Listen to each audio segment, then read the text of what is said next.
Hey, what's this show about? Everything! And the kitchen Cinco.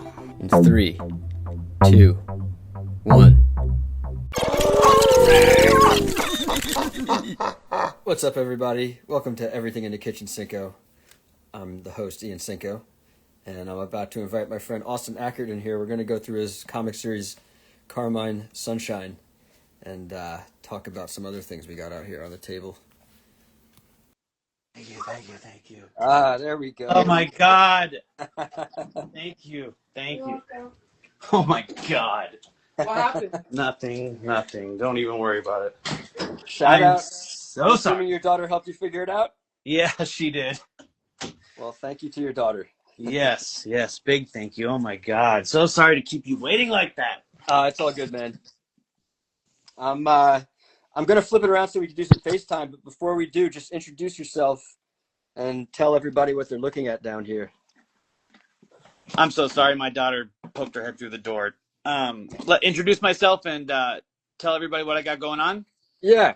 We're gonna primarily be focusing. Well, we can focus on whatever you want, but you have an upcoming Kickstarter for your comic series, Carmine Sunshine. So, yeah, introduce yourself. Okay. Let's pretend that people watching this have no idea who either one of us are and no idea what we do. I'm Austin Ackert, and I have this Kickstarter coming up for this book, Carmine Sunshine, that I've been working on for a while. It's my first Kickstarter, so I have very little experience, doing a crowdfunding campaign, but I have some friends that have done it and been very scared to do one for a long time. But I finally finished the book, the 6th issue. I still have to send you a physical copy, but I sent you a little PDF of it, but I'm gonna back it on Kickstarter, man. Oh, dude, thank you, man. Yeah, I'll throw some support out there. Thank you, dude. Thank you. I'll throw you some extra goodies too. Nice. But yeah, so since I finished it, I figured I'm gonna turn it into a little trade paperback and probably stop selling the floppies and just go to the trade, and then so that's why I figured this would be a good time for the Kickstarter. Plus, I heard March is a good month to do it. I heard like Christmas and all that is not, or around the holidays is not good, but around this time is good. So I'm giving it a shot. Awesome, man. Yeah, I feel like if you want, it could be a good like present for Christmas, but you want to get the Kickstarter out like months before that because it's a lot of work. It takes a long time to fulfill Kickstarters and get the books printed. I don't know how you're going to do all of it, but for me, there was definitely like a few months of lag. Yeah. I remember there's so many things that you learn while doing a Kickstarter, and one of the big things people told me was it under promise and over deliver. So like with the example of the time, it's like say you think it's going to take you 2 months, say it's going to tell everyone I'll deliver it in 3 months, Yes. that type of thing. That's what my buddy, our mutual friend Nate, he's been giving me a lot of Nate, shout out from Pork Chop Express and Night of the Chihuahuas. He's been giving me a lot of advice, and he said to give it a few months, especially for the tiers that have like original art and sketches that I have to do. He said to push it another month past when people should expect, like if they're just getting just the book or whatever, or just the book and stuff that doesn't have to do with actual drawings, that, to push the drawings a month past so that people know, it's going to take a minute for me to draw everybody's stuff.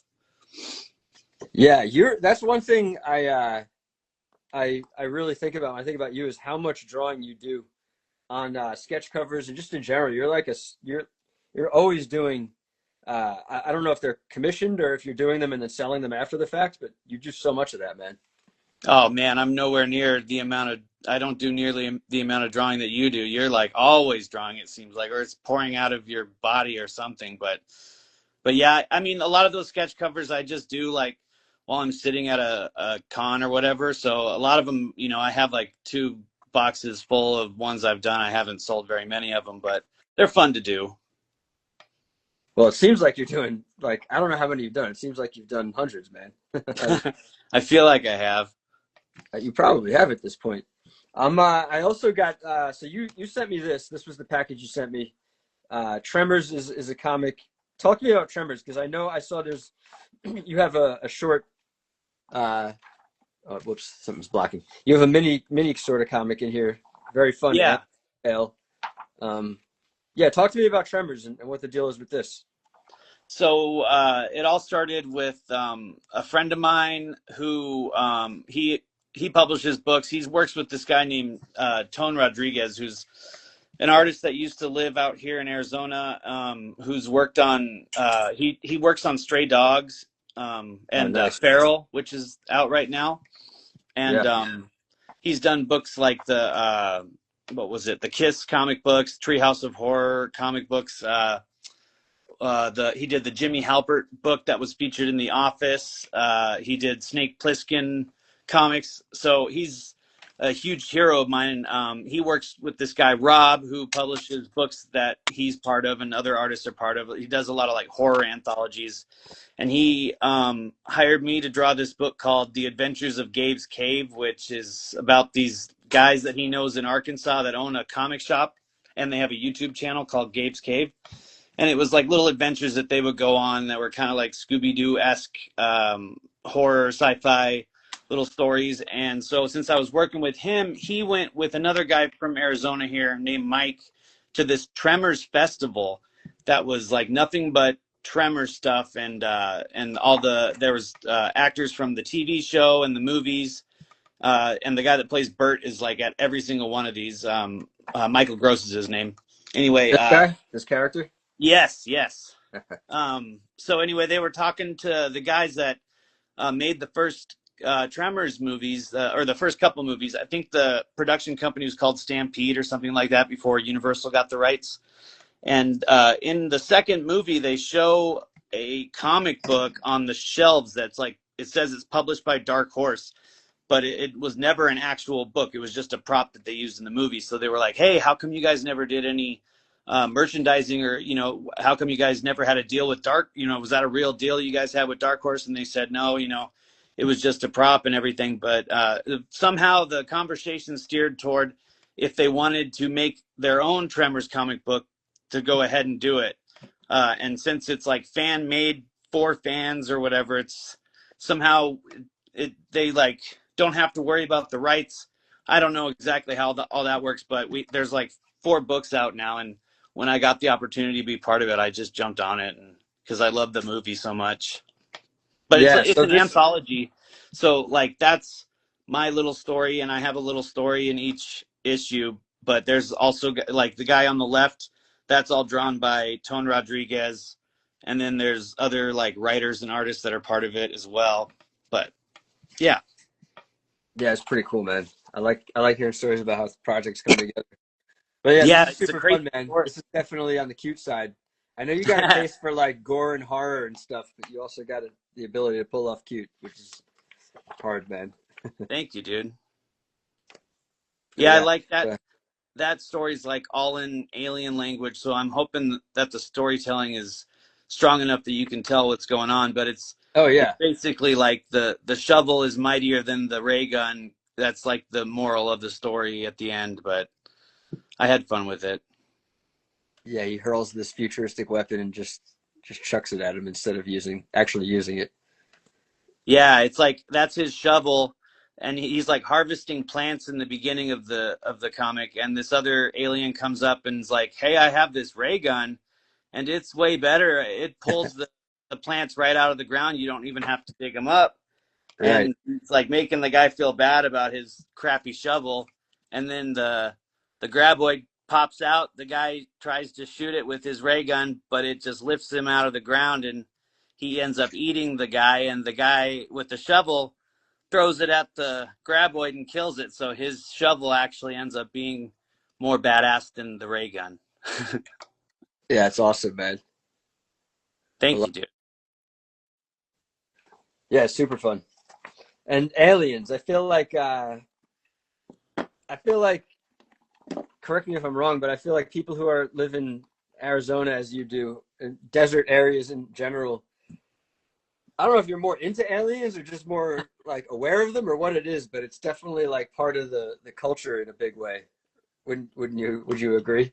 Yeah, that's cool to hear, because I so rarely hear outside like opinions of how the people are here in Arizona, because I live here, and it's kind of cool to hear that we're known for aliens. I didn't know that, but yeah, I You don't mean, think you didn't realize that? I feel like that's it makes sense because the yeah, Phoenix Lights, and then Travis Walton, the guy from Fire in the Sky, he was abducted in Snowflake, Arizona. right. And then there's like Native American legends and stuff. I live right by this mountain called the Superstition Mountain where some weird stuff happens, and there's like a native legend that there's a cave that leads to the underworld in that mountain somewhere, and like people die every year looking for the Lost Dutchman's gold in that mountain. So and I think there's like petroglyphs and stuff up there from ancient native cultures and stuff. It's a trippy place. The desert's a trippy place. Yeah. Have you checked out what you're telling me about this cave or this mountain? Have you gone up there? I've been out there. Yeah, I live really close to it, and I used to go hiking up there with my family as a kid, and then we've had like Dutch oven cookouts out there, and gone out there to like party and do drugs and drink and stuff in high school, but I never found the cave or the Lost Dutchman's gold or anything. Oh, so it's not like a agreed upon spot. It's more like a Some people a, that there's people out here that swear that their uncle has like a map to where the Dutchman's gold is, and they're like, I know where it is, I just need to go and find it. I mean, there's lots of people that think they know where it is, and then there's people that go looking for it that die because they don't bring enough water and shit, and they go out there in the summer. People go hiking out here in the summer and end up dying or have to be like medevac from the mountain all the time. Every year there's always stuff on the news about people like they should not be hiking or going out in the mountains, but they do anyway. Are we talking about like people visiting or just people in general? People. I think a little bit of both. There's people that live here that'll do it, and yeah, there's people that are visiting that don't know, Man. But yeah. Yeah, I don't want to shit on anybody, but it's like we gotta why bring water. I don't know. I feel like I'm like I was educated on the desert from watching westerns as a kid. Like even just the concept of a flash flood. I remember being on a road trip with a friend, and he'd never heard of a flash flood. I was like, we're driving through desert territory. We should be aware of that if it's going to rain. Oh, dude, yeah. It's no joke. But yeah, I don't know. There's just like, even if you're from a place, you could still, I guess, fall victim to the place. Yeah. I mean, nature, wild place. Nature's crazy no matter where you're at. Like, Maria Wolf was out here for ASCAF, and we were talking with her afterwards, and she's from Chicago, and we were talking about how like every summer people who live on the streets and also people just walking on the streets die from heat stroke, and she's talking about how in Chicago people die from being frozen to death overnight, or it's no matter where you're at, there's things that happen. It's crazy. Yeah, I feel semi-safe in the Northeast, but even up here is crazy. We had a storm last night, and the storms are always intense up here. Like you feel like a tree's gonna fall in the house, like a tree will get you up here. That's crazy. Are you up there like in the forest kind of area where there's a lot of trees, or? Yeah, right now I am. I go back and forth between the city and out on an island. Yeah, there's forest out here. So you're out on an island? It's not like wild forest, but there's definitely tall trees around. That's crazy. I've never been to New York. I've always wanted to go, but I heard that there's a lot, like it can change from being one way to another way, like really quickly, or like especially in the cities, you'll go from like being in one city to being in Jersey or whatever out of nowhere. But yeah, the joke is that you'll always get lost in Jersey. I've definitely got lost driving around Jersey. That's crazy. The signage is bad in New York and New Jersey. I feel like people give Jersey a lot of shit, but it could be just as bad in New York. But yeah, I think I see all these. I see memes every year. I'll send them to you if I see one pop up. It'll be like, we got the 4 seasons. That's definitely what the Northeast gets. It gets 4 seasons, and this year we got a solid winter for the first time in a long time, like pretty hardcore snow. But the joke is like we'll get like a fake spring, and then a second winter, and then another fake spring, and then another like a third winter before we finally get full spring. And damn, it does seem like the weather's just generally becoming more erratic overall, It Yeah. feels like summer, spring, and fall are less like pronounced than they used to be, and it just kind of goes back and forth. And it's either like cold, raining, windy, snowy, or just we're in summer again. You know, like Damn. So it's never like just nice. I mean, we get a lot of nice weather. Today was a super nice day, but it'll be like I think we're getting a storm again tomorrow. It's just generally I think more erratic than it was when I was growing up, and Yeah. No, it's been around the the same globe I think. way. It's been the same way here. When I was growing up, we had like these crazy monsoons during the summer, and it seems like lately we rarely ever get the crazy like downpour, month long crazy monsoon. It'll be like we'll get it'll rain for like a day or two, and that'll be Mm. it. And this week it's going to be 104, and it's Wow, March. Yeah, so that's early for it to yeah, be that hot. that's a little early. I mean, it starts getting warm here around now, but not like 100 and whatever. That usually comes in April or May. Yeah, I'm so like when I came down to ASCAF, I made friends with a bunch of well, really all your friends down there, and I always forget. We'll just be talking, and I forget where you are, and then someone will mention like, "Oh yeah, it's like over 100 degrees. Like the sidewalks are cracking and, or whatever, or the asphalt's cracking." And like, yeah. Yeah, it blows. I hate it. But you were born and raised down in Arizona? Yeah, Wow, man. yeah, It's cool to visit. I had a great time visiting. It was so fun, and I know like obviously the other thing about the desert that I think maybe not everybody thinks when you're not like used to it is how cold it actually gets, especially at night. It just drops down immediately. yeah, for sure. In the winter, yeah, definitely. But yeah, man, ASCAF was great. That's where we met. It's something that like I definitely want to get back down. I want to get back down and do Tucson Comic Con as well. Dude, And yeah, talking to you and Nate, figure out like a way to do more than just one or two things, because we gotta. It's hard to get to these places, and it's like you want to do as much as you can when you do travel. Like yeah, yeah, when you make it up to New York, we'll definitely have to hang out, and I'll do my best to show you around at least the comic stores. You can get your books at stores. that'd be cool. Yeah, Yeah, I'd love to.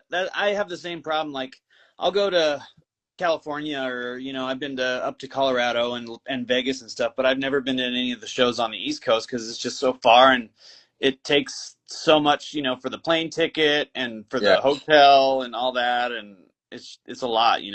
yeah. You gotta split the hotels. You gotta travel with friends, man. Yeah, That's the way I do it, or I try to do it at least. yeah. I need to hit up my buddies Scott Gerard Roll Yeah. and there's a few other guys that go out there. Gonzo goes out there. I don't know if maybe I could at least travel with them and maybe get my own place. I'm sure there's like Motel 6, crappy, scary, catch a disease motels out there, right? Oh yeah, yeah, yeah. You can Okay. find that. Even Airbnb, you can find good options. Well, not necessarily New York Central, but like the one I'm talking about, the one that I know Scott will be at is the IC3 that's now being moved to Indie Comics Creator Con is being moved to Providence, Rhode Island. So that's where it's going Oh to take man. place, September 26th, if you can pull Ah, it off. I want to go so bad. I wanted to go to that show last year. That one in Heroes Con. I'd Yeah, love to go to Heroes is both the of one I those. need to figure out how to get to also. That one seems like harder to get a table at. But yeah, we don't need to ramble about it necessarily live here, but it would be awesome if you could come to that. Once you got a trade paperback in hand, it'll be an awesome thing to travel the country with, man. Hell yeah. It's a whole other level of hey, check out my comic. So, True. yeah, man. So yeah, Carmine Sunshine. How long you been working on it, man? I mean, I could Um, look at it right now. So I started it right before the pandemic. My wife let me take a year off of work because I was like, I want to work on this comic book because I made this in 2012, and it's like I made it this little mini comic. I was like living on the streets, and I drew it in my sketchbook, and then years later I got with my wife, had kids. And I was like, man, I want to try to do comics again because I had just turned 30, and I was like, my mortality felt like it was racing towards me. So anyway, I that was my attempt to make. I was like, I'll take the characters from this book, and a few of the little ideas from it, and I'll revamp it and make it into I'll make a little graphic novel.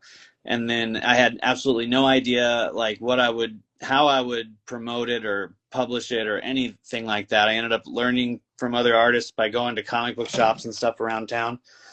But so yeah, it took me from then until now to like finish it, even though I did most of it probably within the first 2 or 3 years after. So it was like 2020 to 2023. I basically had the book completed except for the last issue, which I just finished like a month ago.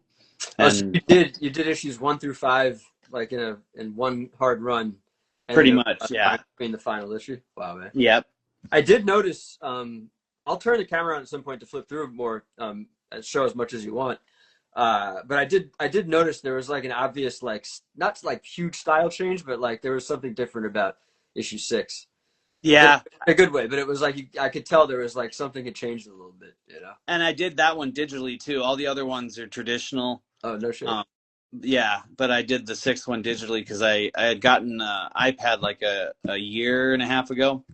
Nice. And I'm like still learning how to use it. I'm sure there's like a lot more I could do with it, but I messed around with Procreate and I did a couple other little comics in Procreate, and it just was easier. And I had like half of the book drawn already, and so I just took pictures of those and basically redrew it all on the iPad and then finished it on the iPad. But I've had people tell me that it still looks like it could fit in with the other pages, and I know that like it separates it from the other 5 books, but I just needed to get the book done. I felt bad that it's not a problem, man. It's not like I'm not even like one to care if styles change over the course of a comic that much. But it's not like a problem at all reading yours, man. Cool. Like I think the only thing that ever bugs me is like back in the day when you get like guest artists on like Marvel or DC comics, it would be like kind of a bummer. Yeah. But I feel like those companies have gotten really good now at like planning things better, and the guest artists are kind of like, they're preserved. They're used for like a separate little side story in a smart way. Yeah. It's not as like much of an afterthought as it used to seem. Like it was a disservice to the artists. Not only did it like upset the readers, but it was a disservice to the artists too. Totally, dude. I totally agree. And you're absolutely right about how they do it nowadays. Like it's when they have like Daniel Warren Johnson jump on a Wolverine story or whatever in Star Wars. I haven't read that the Wolverine thing yet. Oh, dude, it's dope, dude. Is that like collected, or was that like a one issue? What was the deal with that thing? It was like a little anthology. As far as I remember, it was a little issue that was like his story was one in it, and there was a couple other ones, if I remember correctly. I bought it when I was in California, and but he's got Wolverine like cracking people's arms in half and stuff. It's so awesome. It's like released through Marvel. It's not a bootleg thing. No, it was like a actual, and Nice. that cover I think was like his highest selling cover of all time or something. He sold the original for some ridiculous amount of money Through Felix Comics. Yeah. Yep. Yeah, that's so amazing what's going on over there. Yeah. Yeah, Felix is incredible, man. I feel like we know who he is. Comic people know who he is, but it's like people don't really understand that he's like raising funds for families who need money for cancer and all kinds of other things, man. He's like, I didn't even know that. Dude. Yeah. He's like, I don't really know for sure, but I get the impression he lost a wife to cancer and he raises funds to.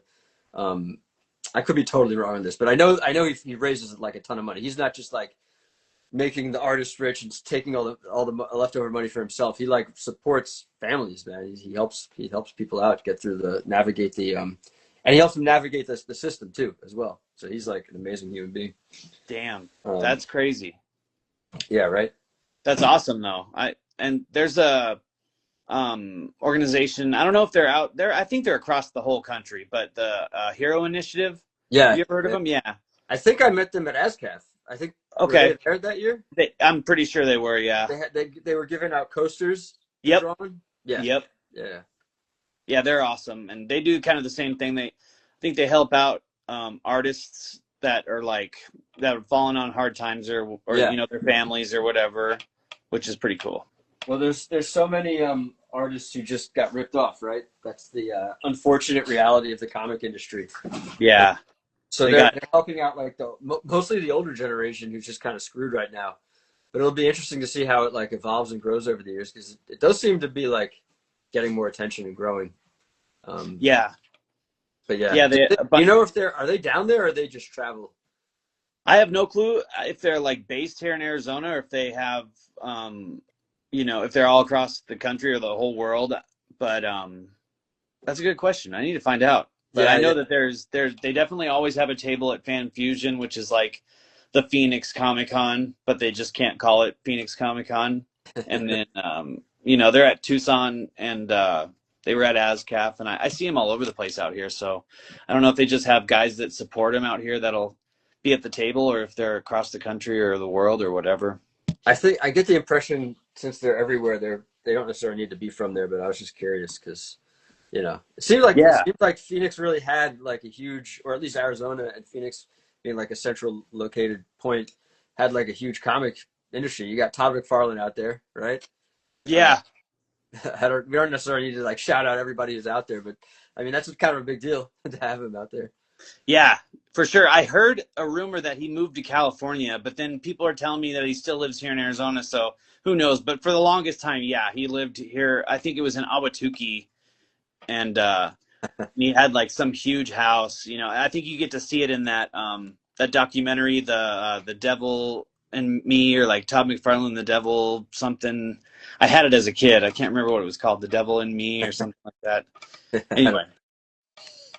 I know you met him too, right? Maybe you've met him more than once, but like semi recently. Yeah, I got to I did this thing at the Phoenix Zoo where they have this comics and conservation gallery thing, and he donated a piece, and then he came down. They had like a little con at the zoo, and he came down and like taught kids how to draw, and I think he auctioned off a piece or something like that. And then afterwards they had a lunch for all the people, all the artists that were there, and he was there, and he like came by and sat down at the table and he, you know, gave us this super inspirational speech about like betting on yourself. It was the coolest moment ever. I was sitting right next to him. It was so awesome. Yeah, you're literally sitting right next to him. Yeah. He is such like a unique person, just obviously for what he contributed to comics, but even just the way he's able to like clearly explain, and always with like a unique angle or perspective, how to be creative and productive, how to believe in yourself, how to get your thing going. He just has these like really crystallized, like very unique views that are very helpful. And like I remember when I was starting to get back into making art and making comics again, he popped up on my Facebook feed, and I don't see him doing it much anymore, but he would do like little tutorials on how to draw things on his Cintiq. Yes. And he's like a great teacher too. It's just like real, like direct, clear, like no bullshit. Just like, this is how you draw a knee, you know, like, and like it's like it's embedded in my brain now, you know? Yeah, totally. Yeah, he's like a genius level. He's got like this brain for, he's not a normal like dude. He's like, I don't know, man. Todd McFarlane's freaking awesome. Yeah, he is, right? I'm glad we agree on that. Yeah. I don't really feel like I don't really see anyone coming after Todd, so we don't necessarily have to defend him at all. He's just a beloved dude. For sure. I've heard he's like the next Stan Lee or whatever. He's like this next generation Stan Lee or whatever. He's definitely a good like spokesperson for the whole thing. Definitely. I wonder if he did move to LA, and if it was because he's trying to make that movie just to be close to Hollywood or something. It could be. I don't know what it was, because I know so what they said is like he has something up in Canada. I don't know if it's a house or like one of his businesses or something like that. And then because he's from Canada. So yep. I know the editor-in-chief for Spawn. His name is Thomas Healy. I know him pretty well. He's you know, I'm sure you met him at ASCAF. I didn't. Oh, man. I just There's always a lot going on. You never meet everybody. He's someone I really wish I met, man. He's super cool, a super nice guy. Yeah. But I know like so their whole thing, Spawn and the publishing thing, is here in Arizona because Tom's here. Yeah. And all that. But I don't know if maybe.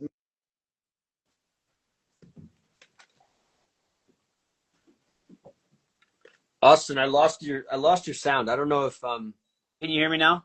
yeah. The stupid thing thought since I did something with my hand, I wanted to do an effect, and it was like asking me if I wanted to do some sort of effect. That's funny. My phone, I'm on my iPad. It's not doing that. Wait, yeah. So I lost you when you were saying that the office is definitely down there. Yeah, but I don't know if maybe McFarlane Toys or one of the other things is in California or here or Canada or that. I'm sure he's got stuff everywhere. We'll get to the root of it. Or this video is eventually ending up on YouTube, so hopefully somebody watching this there is gonna inform us in the comments. But I remember seeing a job that was to paint toys, like, and Yes, you would have to be down there. So I'm assuming, I don't know if like that means the whole toy company's there, if they were just like doing. I wasn't clear on what it was. It was, you know what I'm talking about though. It was yes. like, I get the impression they were like mocking the toys up. It wasn't so much like mass production of a toy. It was more like let's do a concept for how the color will go so that then they can mass produce it. That's what it seemed like. I know one of the guys. So McFarlane Toys must be here, or at least their design area or whatever office is here, because I know one of the sculptors that works on the toys. Oh, sick. His name is Chris. He's super cool too. He said the job sounds sick. Like working for Todd sounds awesome, and he's gotten to the point where he's worked for him so long that the guy, Todd McFarlane is no longer Todd McFarlane. He's just Todd. He's just this dude that the guy knows. Like, it's so crazy. But yeah, he's worked on. He said a lot of the sports toys, because I was asking him about these Poppy Playtime toys that are coming out soon, because my son is losing his shit about it, and the Huggy Wuggy toy. I don't know if you know any of this stuff, but I don't. I want to be. I don't. I'm not happy that I'm not aware of this stuff. I'm gonna ask about it at the comic store tomorrow. it's some horror game that the kids play. My son was into it, but they McFarlane Toys is like releasing the toys for it, or a new edition of the toys or something. So I asked my buddy if he had anything to do with sculpting it, and he said that he works mostly on the sports figures, but they must be here then. So I don't even know. My brain's probably fried, and he probably didn't move to California. He probably still lives here. Who knows? Somebody will tell us in the comments on YouTube. Yeah. What else is down? What else is down there? Is there anything like comic industry related that you could shout out or like remind me of? Because I know it just feels like there's a lot going on down there. We got. You might be in the desert, but you're not in the comics desert, as they say. For sure. There's way more going on here than I thought that there was before I started hanging out with comic people. But we got some good shops down here.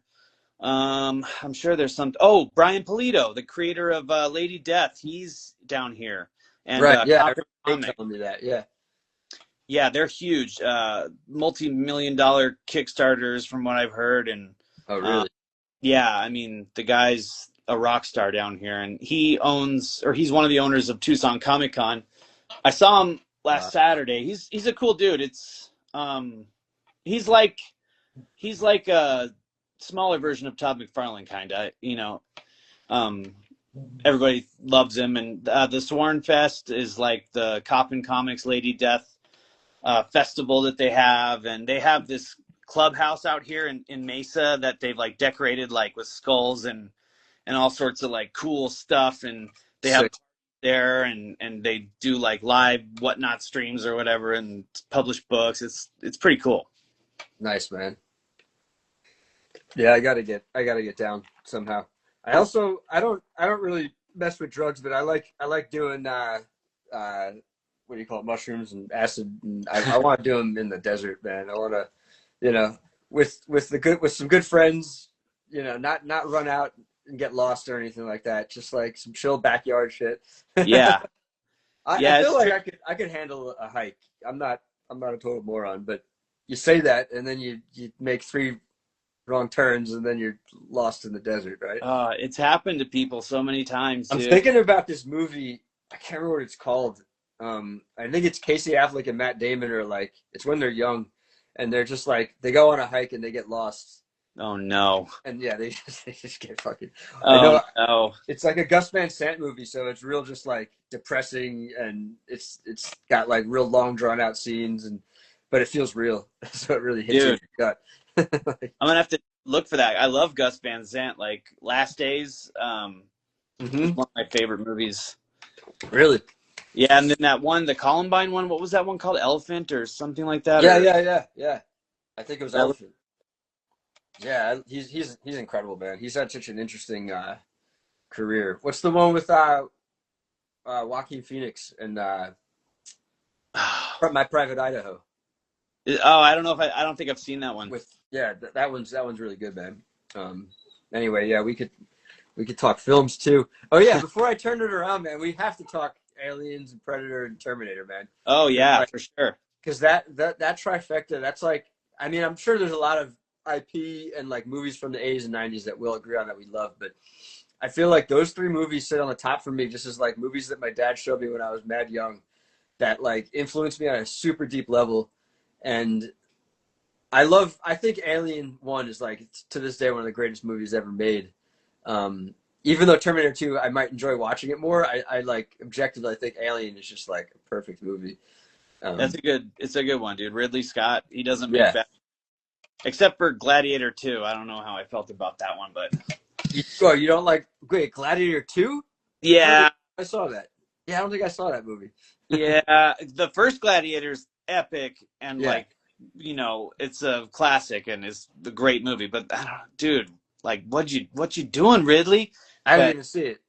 I mean, I want him to stop. I know, like, fuck, who cares? I'm sure he'd be like, I don't give a fuck what you think, but like, I personally wish he would stop making everything except. I just want him to be making alien movies, man. Like, I'm glad right, because we were talking about Alien Earth, which I ended up loving. dude. But I want him to make alien movies too. You know, I want both of those things to be happening because Yeah, he has like a super unique touch to it that like I just don't think anyone else can bring. I wish he'd finished the Prometheus trilogy, dude. Is it supposed to be? I Is mean, that he was planning on after Covenant. There was supposed to be a movie that he was going to do after that like led up to the engineers coming after David for like because that planet that he wiped out was like some sort of sacred place for them, and he just killed all those people. So that they would be coming after him, and then somehow they crash on LV 426, and that's how the first alien like happens or whatever. Yeah, I pray he does it, man. I really like, and I want it to be him. I don't just want to see that. I really want him to make it, Yeah, it's got to be him, right? and it's got to be Michael Fassbender as David. Oh yeah, I mean, but I did like Romulus. I don't know how the next one's going to be because Fede Alvarez isn't going to direct it, but he's still writing it. So I guess we'll did he see. do? Is he the? Did he also do the Predator movie? Or am I getting things? No, Badlands. no, that's the other dude. I forget the guy's name, but that guy did Prey and Badlands. Prey. Right, right.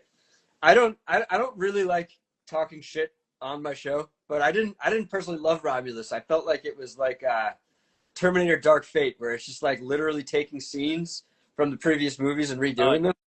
And like that's fine. I can enjoy it and watch it, but I don't like it. Like I don't want to see like a whole sequence lifted and like redressed a little bit. Like I want new original shit all the time, man. Dark Fate. I fucking was so excited for that movie, and I don't know if we can cuss on this, but Yeah, I yeah. was so stoked for Dark Fate, and when I first saw it, I was like, "Oh, this rules!" And then I saw it again and again and again, and now I can't even watch it without just wanting to vomit all over myself. It's just frustrating because like honestly I could rewatch it and it's fun to rewatch it because it's still awesome, but Terminator 2 is like it's obviously just lifting scene for scene from Terminator 2. And Yeah, it ruins both of them that way, you know? I know, and the story doesn't really make much sense. Like, and I hate that they killed John Connor in the first few minutes. That totally erases That is everything they that worked is for. it feels cheap, right? It's just Yeah, like I understand like I'm all about like bringing not more than non-white people in. Like let's do it. But like that doesn't oh yeah, kill John Connor like that. So it's just cheap and shitty, man. yeah. I got no problem with like replacing him with a woman. That that's fine. It's just he John or Josephine Connor. yeah, Josephine Connor. James Cameron was talking all sorts of crap about Alien 3 because they killed Newt and Hicks in the first few minutes. And he's like, why? That just makes everything they did in Aliens to save Newt and to make it out of there, it just like erases all that, makes Right. it nothing. And then he goes and he kills John Connor in the first few minutes of Dark Fate. So it's like, I don't, anyway. People not taking their own advice. Yeah, it's funny, man. Yeah. But I mean, Right. James Cameron's like one of my, have you seen that new Avatar? No, I missed it. I missed it in theaters. Oh, Yeah, I'm it's sorry. so good. Yeah, we were talking about it. I wanted to see it in theaters. That's definitely, I feel like a thing my dad and I have done. We've consistently seen that in 3D in theaters. We dropped the ball on that one. But we did go see the Predator, not Badlands. Yeah, Badlands. We saw that we ended up seeing it in 3D. We went out one night to watch it regular standard edition, and somebody pulled a fire alarm in the middle of the movie. And yeah, like right in the middle of the movie, it felt like it was part of the movie for like 30 seconds. It was like, whoa, this is intense. And it's like, oh no, this is real. Okay, oh fuck, we gotta leave the movie. And we ended up having to leave. We got a bunch of free vouchers, so we got to see a bunch of free movies off of it. Nice. Yeah, I don't even want to say. I'll text you later if we remember like what was going through my mind as we left the theater, because I hate saying it out loud. I don't even want to bring it to life. But yeah, that movie, I love that movie, man. That movie was it was also funny because as a result of us having to leave the theater and come back the next night, we were able to like reflect, and then we made our predictions on what was going to happen driving to see it the second night. And dude, I fucking predicted exactly what was going to happen, but You did? I still loved it. I didn't care. Like that was like perfect. It was fun, man.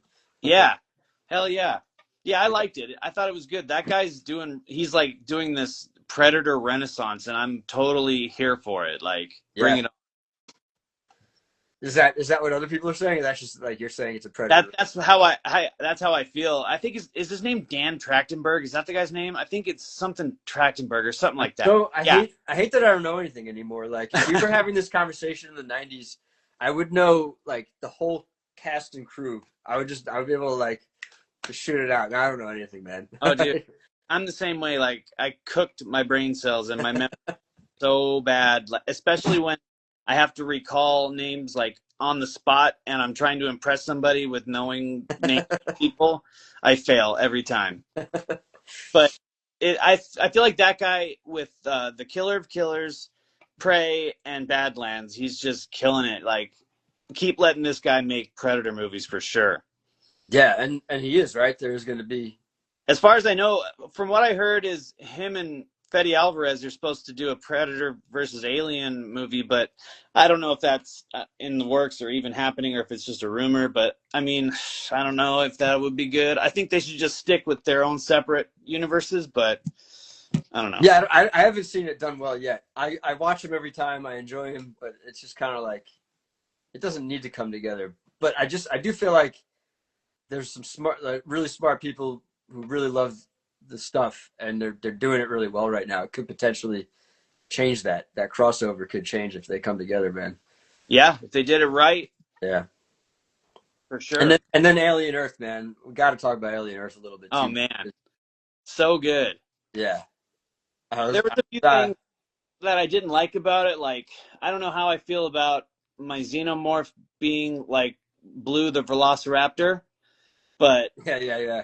I still like, so one thing that really, there's a few things that freak me out, and one of them is having your consciousness put into like a robot body, or like having your brain put into a robot or anything like that freaks me out and just like grosses me out. And so that whole, the kids being put into the robots, and is it them or is it not, and like that I love that whole part. Anything that makes me feel uncomfortable and like weird is obvious. It makes you feel something, so it's got to be good.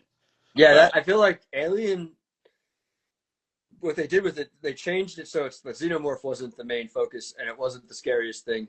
Which was a little like disappointing. I was very disappointed by that. I really wanted more xenomorph and more scary xenomorph, but they did something miraculous and gave us like a ton of new stuff that made us feel existentially icky. It's just Yeah, like really, yeah. I mean, all the new aliens were awesome, right? They were so fucking totally. cool, man. Like the eyeball creature, obviously. Oh What's that yeah. called? That thing's got a The Teocellus, or they call it the image, but it's like name. there's the Teocellus is the scientific name or whatever for it. That's such a freaking oh man. That cliffhanger, that's like out of everything. I don't really watch shows like the way I watched it. I watched every week. I was like watching that come out. You know, Me I haven't too. done that forever. I I literally know. got Me Hulu too. and Disney Plus just for that. Like, Dude, the only other show that I've done that with is this new season of Primal. oh, I got to see Primal, man. I'm so Oh bummed. I've only seen like the God. first season, man. I gotta just binge that. So- It's so good, dude. Oh my God, so good. Especially as an artist. Oh my and God. that's on Hulu, right? I think I can watch that. It's on HBO Max. Ah, Or it might be on one of the other stars or no, is it stars or I know it comes out on something on Monday and then it comes out on something on Sunday and then HBO Max on Monday. So it's on something else, but yeah, I wish it was one on. way or another, I'll figure it out. I'll get it in there. Yeah. You can get it on DVD too, and like if you have a couple extra $20 or whatever to spend on the DVD, it's not a bad purchase. That show is so freaking good. That's so funny, man. DVDs. I don't know about you, but there was a moment where I collected DVDs fiercer than I collected comics, and like I had a wall of DVDs that I combined into binders. And Oh man, now, like the last DVD I bought was probably the Eon Flux box set that I didn't lose it in a breakup. I just left it with an ex, so I don't even have that anymore. Like, damn it! I hate I when know, that man. I'm happens. like, do I buy it a second time? I don't know, man. It kind You of gotta, hurts to buy things a second time. oh yeah, for sure. Unless you find it at like a used bookstore or Yeah. something. I'm probably gonna buy it again because it's just like I love Eon Flux so much. But The anime, right? Or are you talking about the movie? no, yeah, Eon Flux, the Peter Chung animated Okay. MTV thing. Yeah, that Oh, movie yeah, balls. That's terrible, man. It's such a bad I movie. know. Yeah, I that's what love. There's all Peter Chung does some pretty good videos where he explains what they changed and how they fucked it up. Like he's just blunt with it. He's like, "Yeah, you don't need to do any of this. This is weak. This is weak filmmaking." He's kind of got like a mission to educate, like literally educate viewers and creators so that we get higher quality content or higher hell quality yeah. art, not content. Good for him, man. Fucking A. Yeah, I'm a little more chill with it. Like I might want to make the most badass thing, but I don't need to be lecturing people about it. It's like, Yeah, that's true. everybody's got their own thing, man. I can't pull that attitude off. He's got it solid. I don't know. There's some people that I like. God, I wish sometimes I was just a little more aggressive and like, I don't know. It seems like sometimes, I don't know. That's a whole philosophical, existential conversation we could have some other time. About what, being more aggressive Yeah, versus or more like friendly or something. yeah, not being so nice and being such a pushover all the time. At least, for me personally. Yeah, I it's feel a problem, man. I feel like there's all kinds of different psychologies and personality types, and yeah, it's like a mistake to think that just being nice is the right way to be all the time. Because I try to be that. That's like there's many reasons why I try to do it, and it's to get people to like me, to get what I need, to make sure I'm loved, to whatever it is. yeah, It's just like you don't think about it, but it also comes from a good place. It's like I'd rather be that way than be like an asshole. that's But yeah, how I feel. it hurts us if we're too nice all the time, for sure, man. That's totally how I feel. It's like I'm trying to be a good person. I'm trying to be like the kind of person that I would want to interact with. But it's some people read that differently than you would expect. And like you said, to get things you want sometimes, to get people to like you. I don't know. Yeah. It's But not all bad, man. It's just to be aware of it is healthy, and then you can like course correct. I think it's a better place to course correct from than just being a total narcissistic, manipulative evil asshole, man. It's yeah, a better starting. that's true. It's like, I'd rather people talk crap about me being nice than talk crap about me being a douche. yeah, Nice. Yeah, he is nice. I remember meeting you. I remember, like first impressions, seeing people from across the room, and you got the mohawk thing going on. You could be a gnarly dude, but then as soon as like I went up and talked to you. It was like, this is a very friendly person, man. Yeah, I remember you came all the way across from the other side of the room to like come and chat, and that always stuck with me. It was cool because I had seen you at the drink and draw the night before, but I didn't get a Yeah, chance to say hi. And I'm glad you yeah, came yeah, up and talked in that. And then you gave me your book at the end, but I had already put all my stuff in my car, and I didn't have a chance to give you my stuff. I'm glad I was able to mail it to you. yeah, yeah. It all worked out, man. I mean, Yeah, that's the thing with these cons. Is like I have this experience every time, and I talk to everybody about it, and everybody else has a similar experience, and like you can't meet everybody, and often like the person right across from you won't meet. Like I met Nate literally on the way out. We became very good friends after, but like during the thing we didn't talk at all. And yeah, it's just funny how the whole thing goes down. But being there, being present is like invaluable. And this year for me is really about like pulling back a little bit and like putting my roots down a little deeper, and focusing on making my comic rather than just running around, because running around has been killing me. I haven't been making my comic. My health was suffering. So this year's all about just like stay home, don't travel. But I can't wait to get out and travel again. I can't wait to obviously have my comic and be out in the world and see people. It's just amazing, man. And plus, like yeah. comics specifically, where we just don't get to like, you don't get to like, you could go almost anywhere in the world and talk to people about Stranger Things or like TV shows, but it's pretty hard to find people to talk to about comics, right? It's like, Yeah.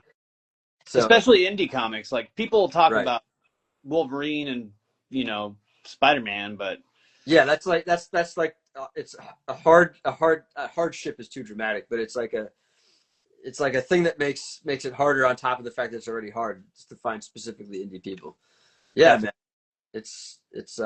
I'm gonna turn the camera around because let's just start talking about your comic. Um, Give me 1 second to sort of reset things. No worries, dude. But yeah, man, I'm actually gonna I gotta flip this arm around too because I want to be able to see what I'm looking at. I need to get one of those cool like things to film when I'm like drawing and stuff at my table. Oh yeah, man, for sure. I have like a really crappy tripod. This thing right here. I tried to hook my phone up to it when we were about to start, and like it's tipping over because my desk is at an angle, and like so I'm having to hold my phone with my hand right now. I need to get a cool little I'll thing. send you links and remind me if Okay. I don't to the ones I use because I've gone through so many different types and these also break, but only after like a year of solid use. Okay. And like a lot of wear and tear. Eventually the metal just sort of gives way. Oh man. But yeah, man. All right. Carmine Sunshine, which, correct me if I'm wrong, the name is not mentioned once in the book. Am I wrong on that? It's only mentioned like on the very last page of the 6th book. Oh, okay. And I am They wrong. say in the Carmine Sunshine of New Dawn or something like that, because the carmine's like the color of blood, or it's one of the colors of blood. There's Nice. 7 different colors that I guess you could say are blood, but and then sunshine I picked because the vampire is able to like he doesn't get burned up by the sun because of the stuff that the aliens put in his blood when they were like prepping it to extract it to make food out of it. Yeah. It's also the thing that's turning him into like a hybrid alien. So he at one point he like tries to kill himself, but he can't because the sun won't burn him, and that's when he meets this like pack of vampires. But he Yeah, I love everything you're doing. I love all the combination of lore and aliens and monsters and things, man. thank you, dude. Thank you. It's fun as hell. And yeah, so I had to ask about the name because I wasn't sure if like he's supposed to be Carmine Sunshine because it's not mentioned. But now that I like that explanation, man, it's a great name, by the way. I love it. Thank you. And A lot that of people explanation makes it a lot better. of people thought his name is Carmine Sunshine, just Well, because. isn't there one moment where the the grandma says something too about him being something sunshine, or am I wrong on that? I think she calls him like a sun walker or something, Right. something like that. So that's what I thought. That's where I thought you were going with it. But regardless, man, I love it. I love the name. Thank you, man. So yeah, you got vampires, you got aliens, you Oh got yeah. chupacabra. Oh yeah. And I got a witch and The witch is awesome. I love her, man. thank you. I got a skinwalker. Yeah, this is from like straight out of Skinwalker Ranch. Yeah, that's like a cattle mutilation he comes upon, and that's kind of like the clue that there's aliens around, and he's like, where have I seen this? But then before he can figure it out, he gets abducted. Yeah, it's so wild that cattle mutilation is like a heavily documented and unexplained thing. Yeah, there's weird stuff, man. Like having their organs removed, and it's like surgical precision, but there's no blood, and like the wounds are cauterized and Yeah, weird.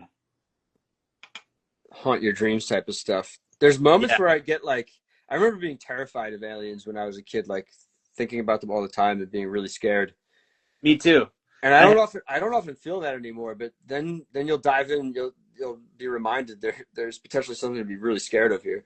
Like, Oh yeah, a being from another like planet or dimension or whatever. Like, oh man, that would be terrifying. Just to see it I'd probably have a heart attack.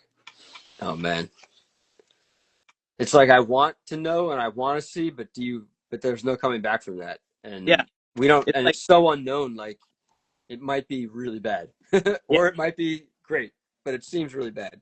it's like seeing the face of God. Like it'll either kill you or change your life. Like And then one major thing, are you cool with me flipping through? I didn't even yeah, oh ask. yeah, totally, Yeah. yeah. There's Um, one of my favorite things, because I love monsters and freaky shit, is this interdimensional being that's coming through. And yeah, he's in a porn theater, and he's just sucking up all these perverts. I don't want to like say that you're automatically a pervert for going to a porn theater, but in no, your book they definitely are. You got perverts in there, and he's globbing them all together like into this giant freaking. I love this. This is hilarious, man. thank. Yeah, I based a few people or a few This thing. characters off real people, and that the guy that owns the porn theaters, he's a family member on my wife's side that he's just a goofball creepster. So I made him one of the villains in the book. Nice, man. Way to shout him out. Yeah, Holy shit. Yeah, man. I love your cartooning too, man. I gotta shout that out. Your cartooning is excellent, man. thank you, man.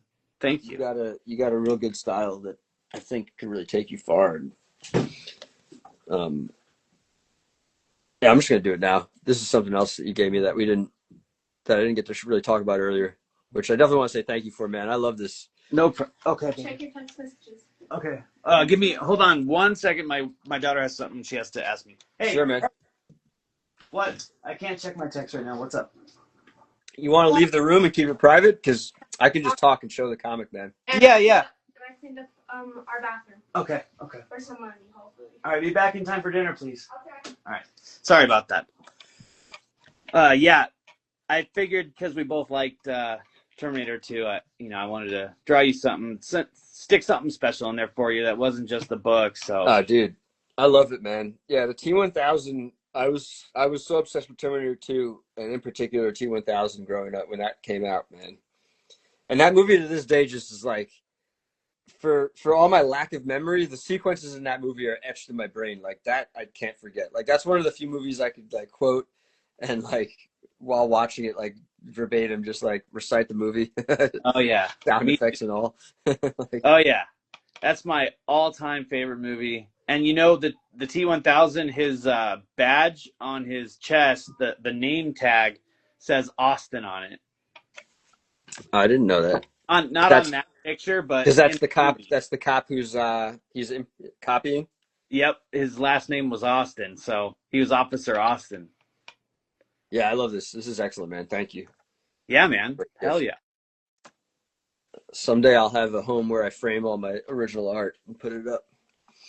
I love the what you drew me to. You sent me a whole freaking copy of Erotica and Odd Jobbers, and drew that cool ass drawing in Erotica. So Word.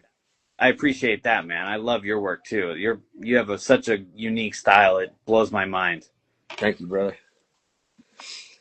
But yeah, man, I love this too. This building you're drawing. Yeah, I try to make it look kind of slummy. The town at the foot of the mountain, that the mountain is kind of like evil too. It's based off the Superstition Mountains out here, but it's named something different in the book. But Yeah. Is this character standing for you, or is yeah, it? kind of. Back Yeah. when I had longer hair, that was so the girl is based off my wife. He's based off of me, but they're not really. I mean, they're their own Yeah, character. yeah. I just like base their looks off of us. Yeah, that's kind of what I assumed. That's what I was guessing. Yeah. It's fun. They're both fun characters, man. And the characters are all super solid too, man. They're all like, yeah, it's like I can hear them in my brain. I definitely have an idea of who they are, if nothing else. Good. I know the dialogue is a little wonky, No, I wouldn't say that, man. Okay.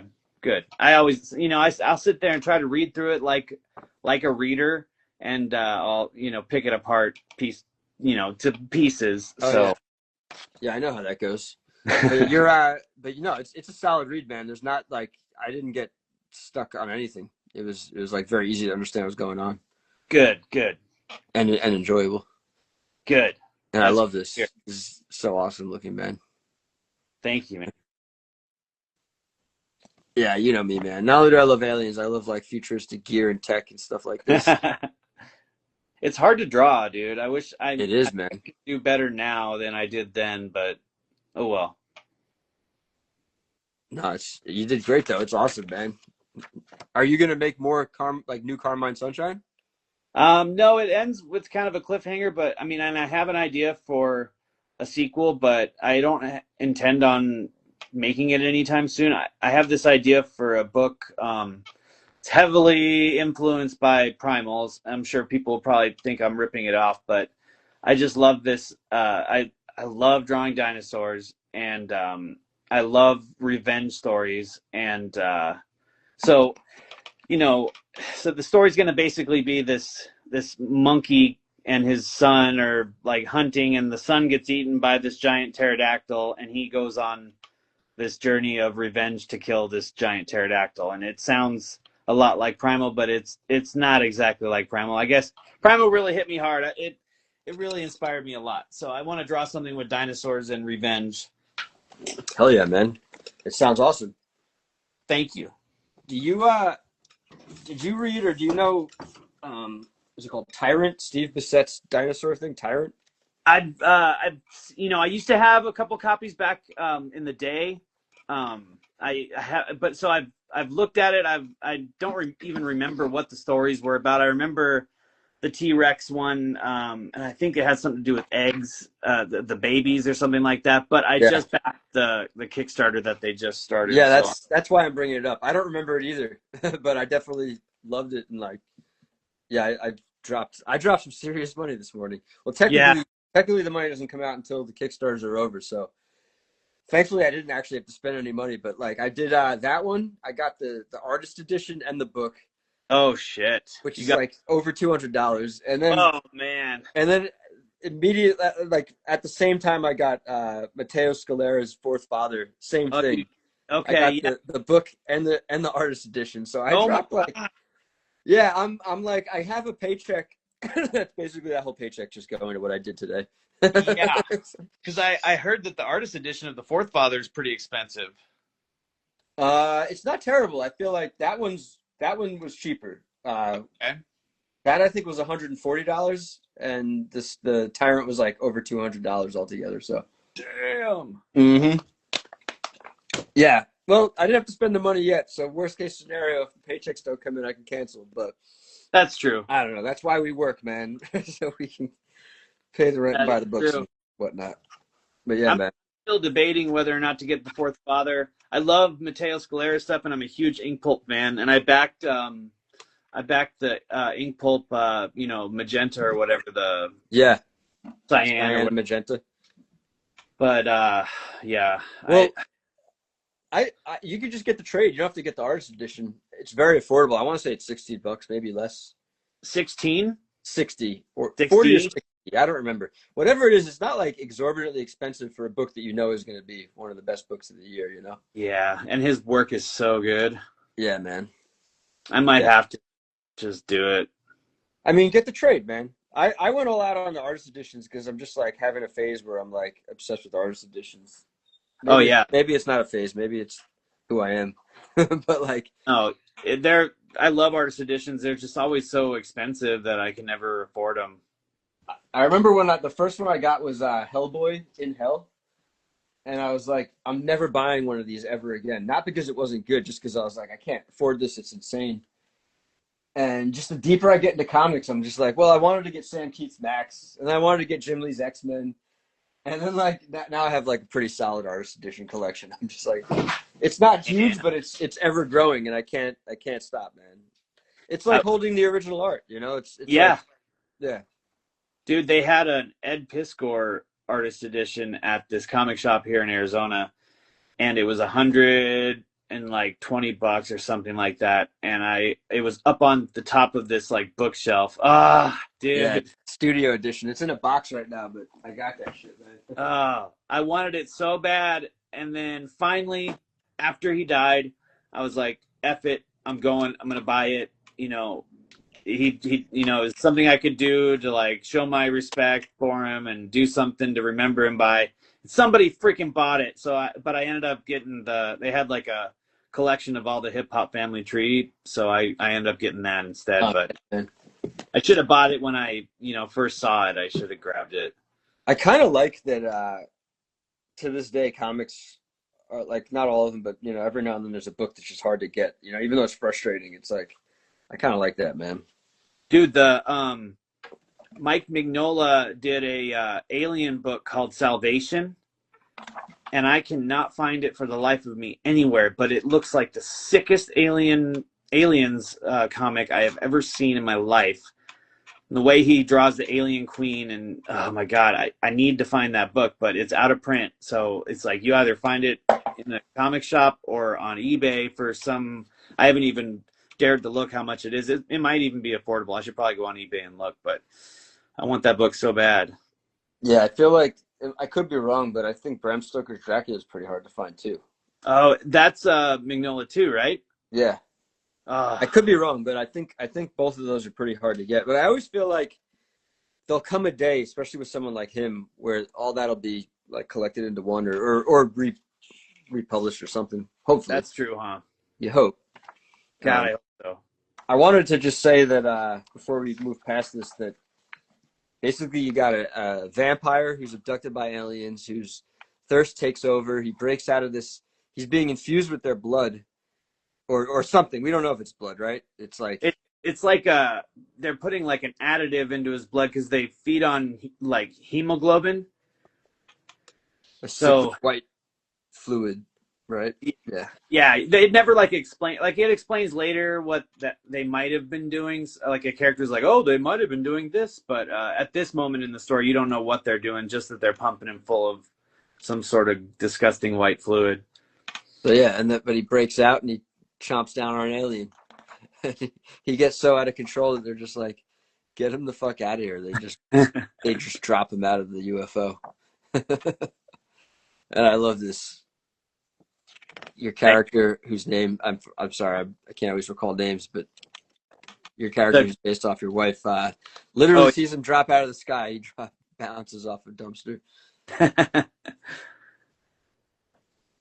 which is hilarious, man. Yeah, she's like scoping out the porn theater because something happened to her there and so she wants to burn the place down, and he just so happens to drop right in front of her, and then what ends up happening, I don't know. You have to come back to find out. But I love this too. You do these ransom note endings, which is awesome. Yeah, those are all like so the first 5 books I did all traditional, everything's traditional, including like the covers. The Carmine Sunshine logo was all drawn, copied, cut out, and glued onto This? yeah. Wow. So like, Oh, I see what you're saying. That's wild, man. yeah. But the 5th one or the 6th one I did digitally. But so yeah, those ransom note looking endings are all, I cut those out of ads and stuff, real ads, and glued them onto a piece of paper. It's so fun to do, man. I've only done it once or twice. I had a roommate who we were just like being creative, and he was making a bunch of these, so I made one too. And it's like I'm always trying to figure out what I need to collect, what I need to get rid of, and it's really hard because I don't want to get rid of a lot, but sometimes I have too much stuff. But yeah, I lost a bunch of magazines, which was a bummer because they were like prime for this. Oh man. Yeah, you could always find another way to do it though. And this stuff is super fun too. Is all this going in the trade? Are you gonna make sure all this is in there? Yeah, I'm gonna do like a cover gallery. I'm gonna have that, and then I'm gonna have a couple pinups. Nice. I think you would agree to do one, right? 100%, man. Okay. Yeah. So I don't know if do you know Jevin Loop? I don't know. He does the Nuke Rooster comic. Oh, I just followed him. I don't know him. He's super cool. I've gotten to know him really well. I met him through the Cosmic Lion guys when I was in LA at LA Comic Con. We all went to dinner and I got to hang out with him a bit. And then since then, he's come to Arizona for ASCAF and a couple other shows. And then I've gone to LA a couple more times. And this last time, he let me crash at his place with his folks and everything. So I got to meet his family and nice. He's a really cool dude. I don't know if he's gonna either color the trade cover that I did or if he's gonna draw a pinup. And then I'm gonna have this other guy from out here in Arizona. His name's Ryan Levy. He said he'd do a pinup, and another guy from out here named Hans Fink, who's helping me put the book together. Because I don't have like a computer, and as you could tell at the beginning of this live that we're doing, I'm retarded when it comes to computer stuff. So he's going to help me kind of format it all for print. Awesome, man.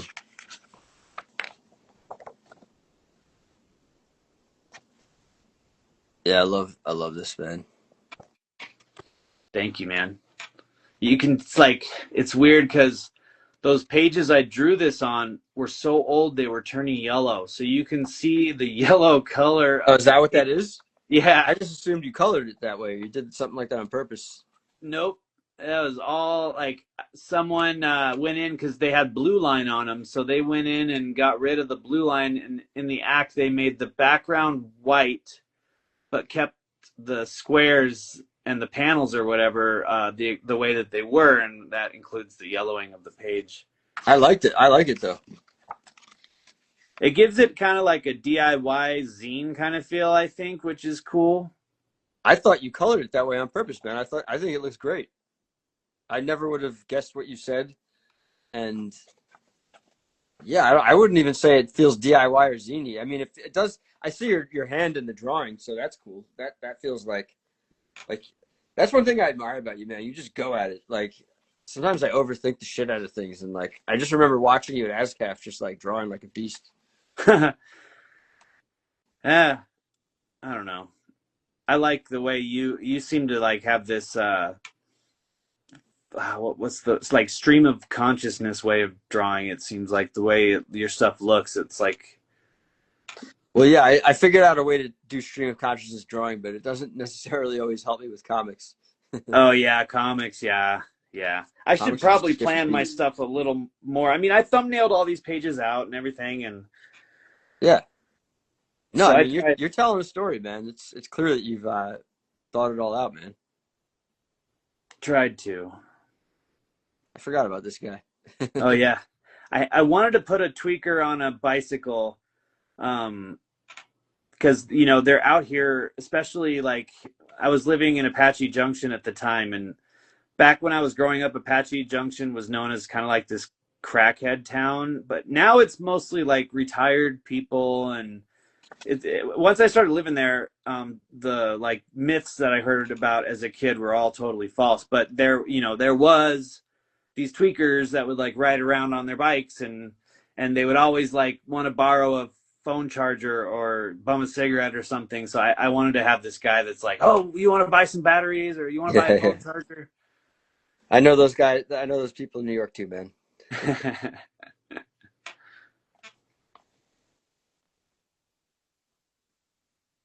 I forget what it was. What did I get? I got something really good. It was a skateboard.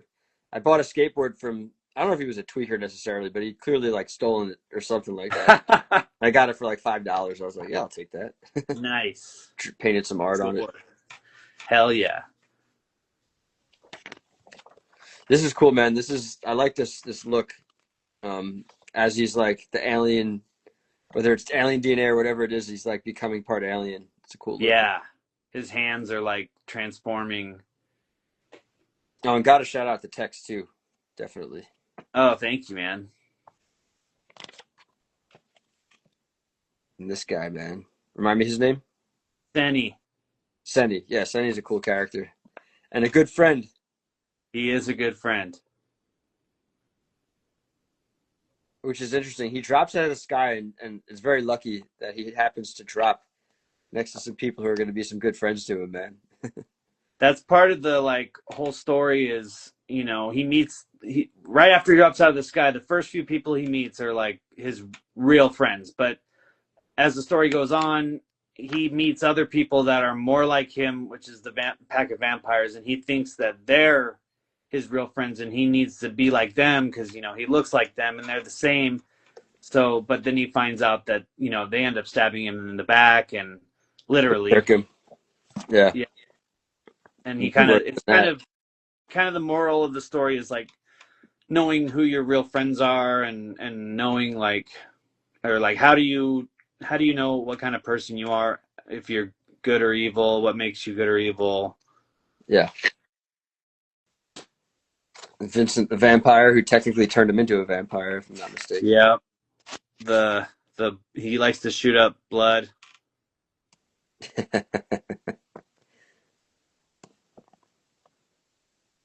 Senny's going to take him to the witch, and the creepy porn theater guys luring victims into the theater.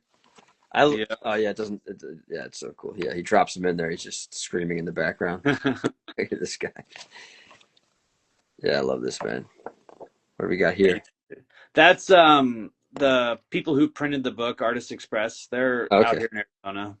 Nice. I like too how you got like a design motif consistently. You got the explanation for the book in the tractor beam of the UFO. That's cool. Heck yeah.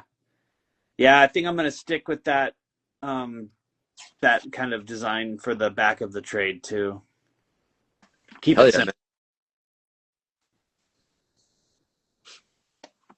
Book 3. And like all that like legal jargon at the bottom, I basically lifted from Jim Mahfood's Girl Scouts book. I just looked at what he had written there and like replaced some of the stuff with my own stuff. And you mean like the funny stuff or like the technicality of it? All that technical stuff. All rights reserved. Carmine Sunshine is property of blah blah blah or whatever.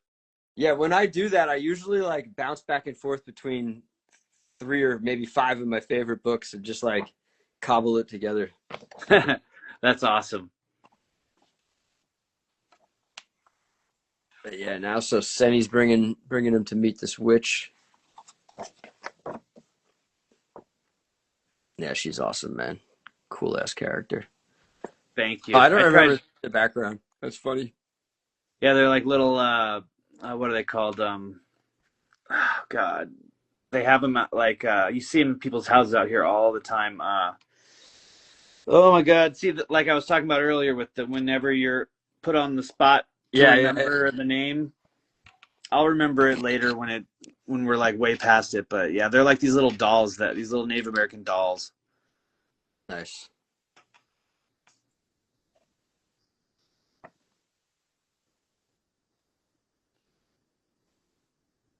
Yeah, this is where she's figuring out that there's this energy convergence in the porn theater, or they all collectively figure it out together. Yep.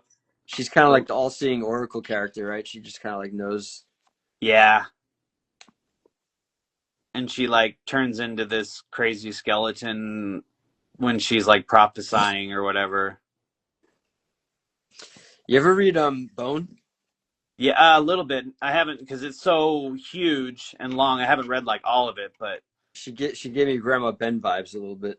okay.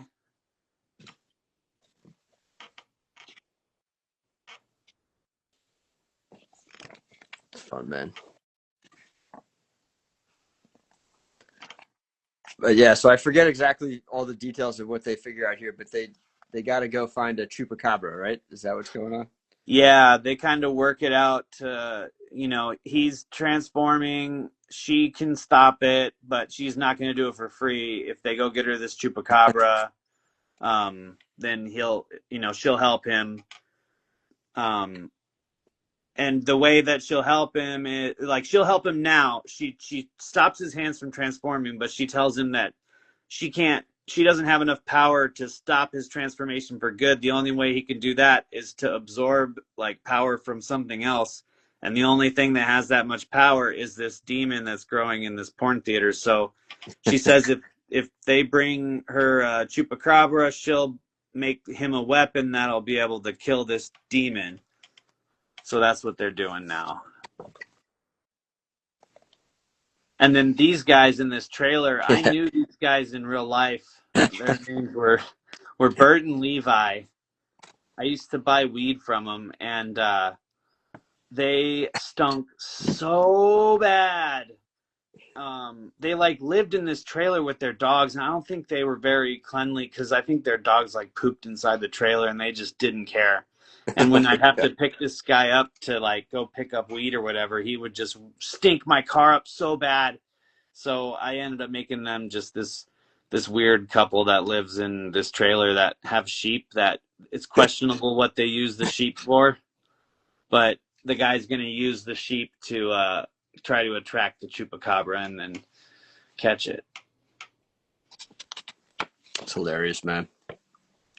And while he's left alone, he's having a moment out by himself. Yeah, the moon's kind of messing with him and questioning himself. And then Senny can transform. He's a skinwalker, so he can transform into anything pretty much. He's going to turn into a sheep to try to I'll get be the right back. chupacabra. You did it, man. Oh, we didn't even mention, speaking of McFarlane and Spawn, you got a kind of like memory lapse going on. Like he doesn't even know who he is.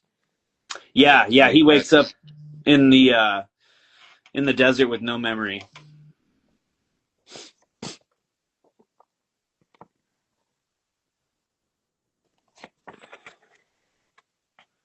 This is cool looking, man.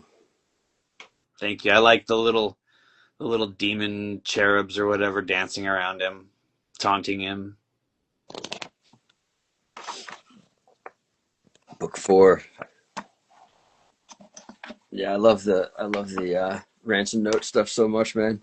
It just makes me want to do it. Whenever I see the ransom note, I'm like, I just feel like cutting up some letters and writing something. Dude, you should do it like some sort of crazy collage.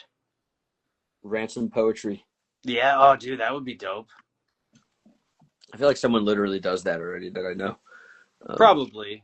I'll do it every now and then. I'll definitely include some more. I have one in erotica. I'll do more in future erotica too. Oh, dude, I'm gonna have to go through erotica and try to find this now. This is funny. He fucks it up. He's got one job. I know. One job. And this is a funny chupacabra too, because like traditionally everybody's chupacabra is always usually like big, and this is I love this take on it, man. It's very funny looking, and I appreciate it. Thank you, man. He's like a little freaking fiend. And Sonny's just like not just a good friend; he's just real capable. Yes, he saves the day more than once.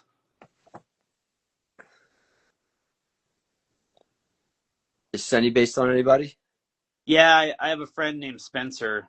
I was kind of crashing at his place when I wrote that original mini comic. I was like living on the streets, crashing at his place. Him and I have the same birthday, same year, and I've known him since junior high. And at that time, I think I was like in my early 20s. So was he, and he had a place, and I was just not doing good at the time. But I was reading I was reading Interview with the Vampire, and at the same time, I was reading this alien abduction book. I forget who it was by, but he's like a famous alien abduction guy. Oh my god. Anyway, I can't remember the name. And that's what kind of inspired the vampire alien thing for that original book. And he was one of the characters in the original book. Nice. I like this wall of weapons. He's all excited because he thinks he's going to pick out some glorious weapon to fight the demon. Oh, yeah. He's ready to go medieval on it. She's got news for him. She's like, you're not going to use any of these. I can't read this and do this at the same time exactly, but at one point oh yeah, here it is. She's pointing to the pin that's on his pants. That's going to be his pin. That's his weapon. And that's where he's starting to feel ripped off. He's like, you fucking kidding me? It's like, I went and got this chupacabra to fucking you to tell me that I'm going to kill a demon with a pin. It's exact word for word, exactly. he's basically like, I'm out of here, man. You guys are ripping me off, man. I love the way you're describing it, because yes, that's exactly the feeling. So now he's alone again, off doing his own thing. Yep, and he's like, fuck it. Oh yeah, this is hilarious. Is this meant to be like Spawn? This reminds me of Spawn sitting in his throne. Oh yeah, totally. I'm sure I ripped that off of Spawn for sure. The half silhouetted, I love that look, man. Can never get enough of that. Yeah, me too.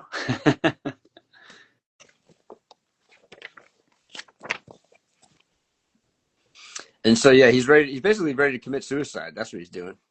He's like, I'm done with this. This sucks. But he can't. He can't die. It turns out he's the 1 in a million vampire who is unaffected by the sun. So he's like, bummer, man. Bummer. You do a lot of this stuff too, which is fun. Just like funny names in the background. Oh yeah. I think there were some other ones that I missed earlier. Yeah. I try to hide little stuff, or like there'll be little concert what are they called, flyers and stuff on the walls, or like I'll like have syringes and shit on the street or whatever, the cigarette butts or beer cans or whatever. Here he's finding other vampires.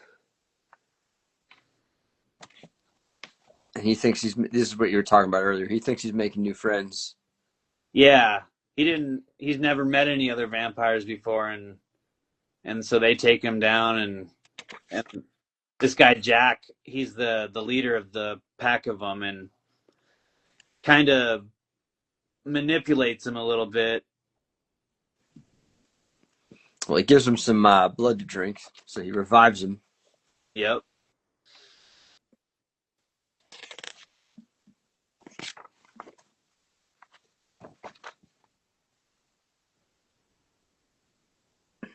What's this? What's the fish symbol? I don't remember if that's talked about at all.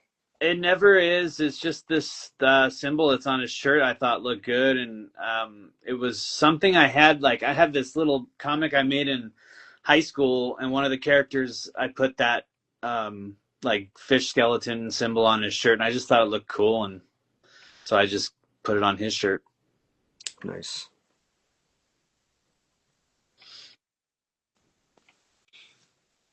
There might be, who knows, there's like some sort of subliminal, like he's a dead fish or something, who knows.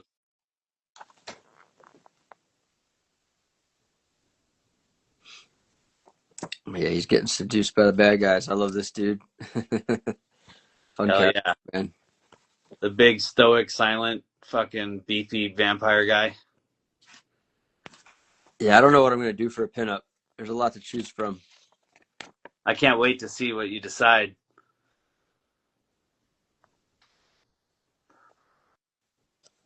I love drawing that dude Jack too. Like his head is really fun to draw.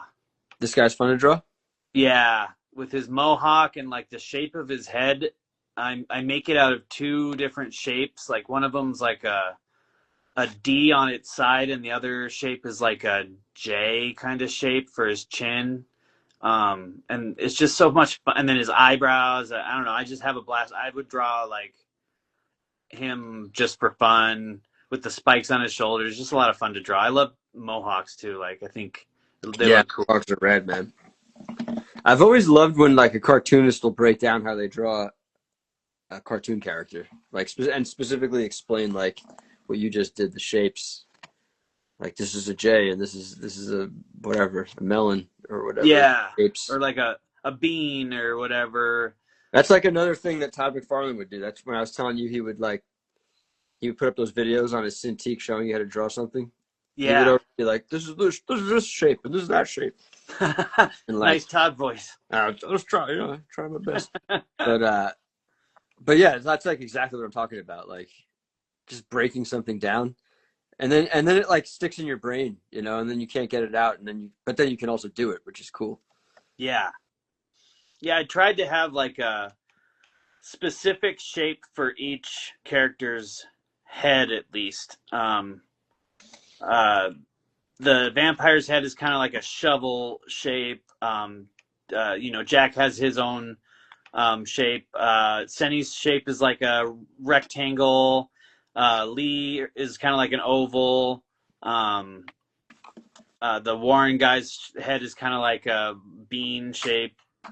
Tried to, so that if you saw their silhouette, you could kind of know who they were. Right. Oh yeah, that's something I've always. Well, I guess I do. I end up putting it to work, or I use that at some point, like the silhouette concept to distinguish your characters from each other. I've heard they always say like it's really important to be able, like you should be able to tell what every character is just by their silhouette. And I know like Exactly. if I really did put all my characters in silhouette, you probably wouldn't be able to tell who they are, but I tried to apply it. No, I think you got it, man. I think you have distinct characters for sure, man. I hope so. I think all of them. I mean, they're all different looking enough from each other. Thank you, man. No, for sure. There's without a doubt. You could definitely do that with your characters. Yeah, poor Lee. She gets choked out by Jack here. Not a cool dude. Yeah, no, not at all, man. He's convincing this dude that he can't. Jack's trying to convince the vampire that he can't be friends with humans because they are like food and they're weak and Right. vampires are better, and he needs to get rid, if he's going to really be a vampire. And he's told him like there is one thing you can do to stop your transformation. You get this orb, this special orb that belonged to this demon that was like in charge of the moon. And if you get this orb, you'll be able to absorb the power of the cosmos, and that'll stop your transformation because you'll just be the most ultimate, most powerful being ever. And convinces him he needs to go pick up this orb, but really he's manipulating him to get it for him. But yeah, he had to go and like cut ties with Lee. Yeah, first he makes him cut his ties, which is fucked up. But he gets his origin story in. Yep. He finds out that he was just some crackhead in this dope house that got Vincent likes to shoot up blood, and he just like hypnotized him and was shooting up his blood and accidentally nicked a vein and shot blood into his mouth, and this is hilarious. Turned him into a vampire. This is such a funny origin.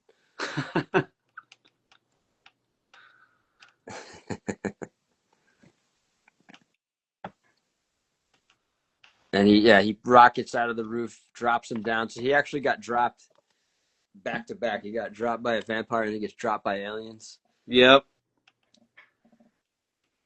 Poor guy.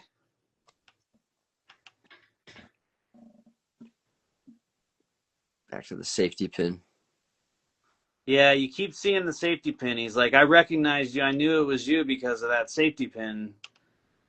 And you know, the witch blesses the safety pin, and throughout the whole book, you see the safety pin on his pants. Like in every panel that you see that far down on him, you'll see the safety pin, and at the end, that's what ends up saving the day. He like sacrifices himself and uses the safety pin to destroy the demon. And this also, like, Senny is a good dude. I feel like he might have just helped him no matter what, but I guess Senny was feeling a little bad too, even though he's being kind of angry and a dick at him. Yeah. He's kind of like, oh yeah, that sucks. He feels bad for him, right? He's like, Yeah. dude needs some help. Yeah, he didn't. He's like, something's wrong, man. He's like, this don't feel right. Something's wrong. Yeah. He can feel it. Booker's Diner.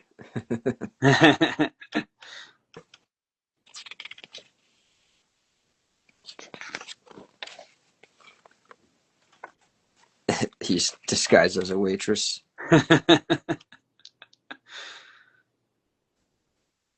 Yikes. That's awesome, man. That's cool. Thank you. Yeah, he like rips off this dude's head and then uses it to smash in the other dude's head. He gets stabbed with a fork. Gnarly.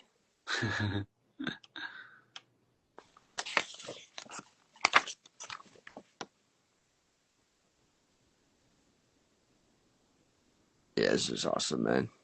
Remind me who these are. Like these are the guys who are protecting the orb, right?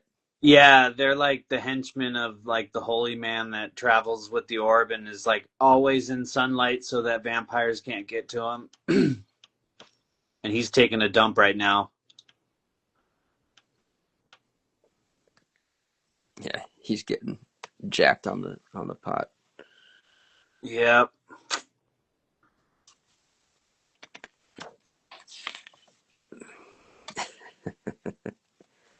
I love this page, man.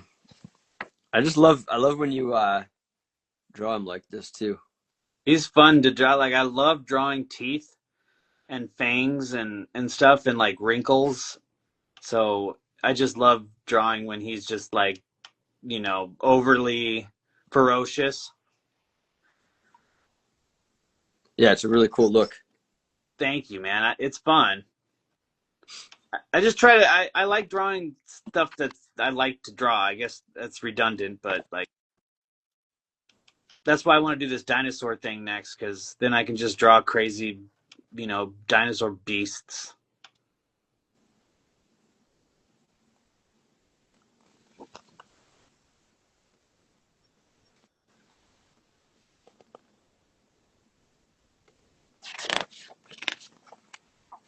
That's sick.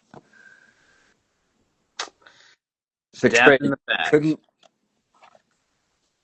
Can't say we didn't see that one coming though, man. He's operating with some scumbags. Yep.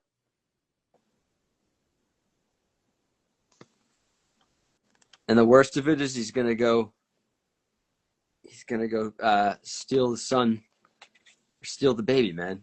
He's like, so not only is he stabbing him in the back, he's gonna go take one of his best friend's babies, sacrifice to a demon. Yeah. And that's end of issue 5, and it comes together in book 6, which I don't have here. I have it on my laptop, or on my I have it on my laptop.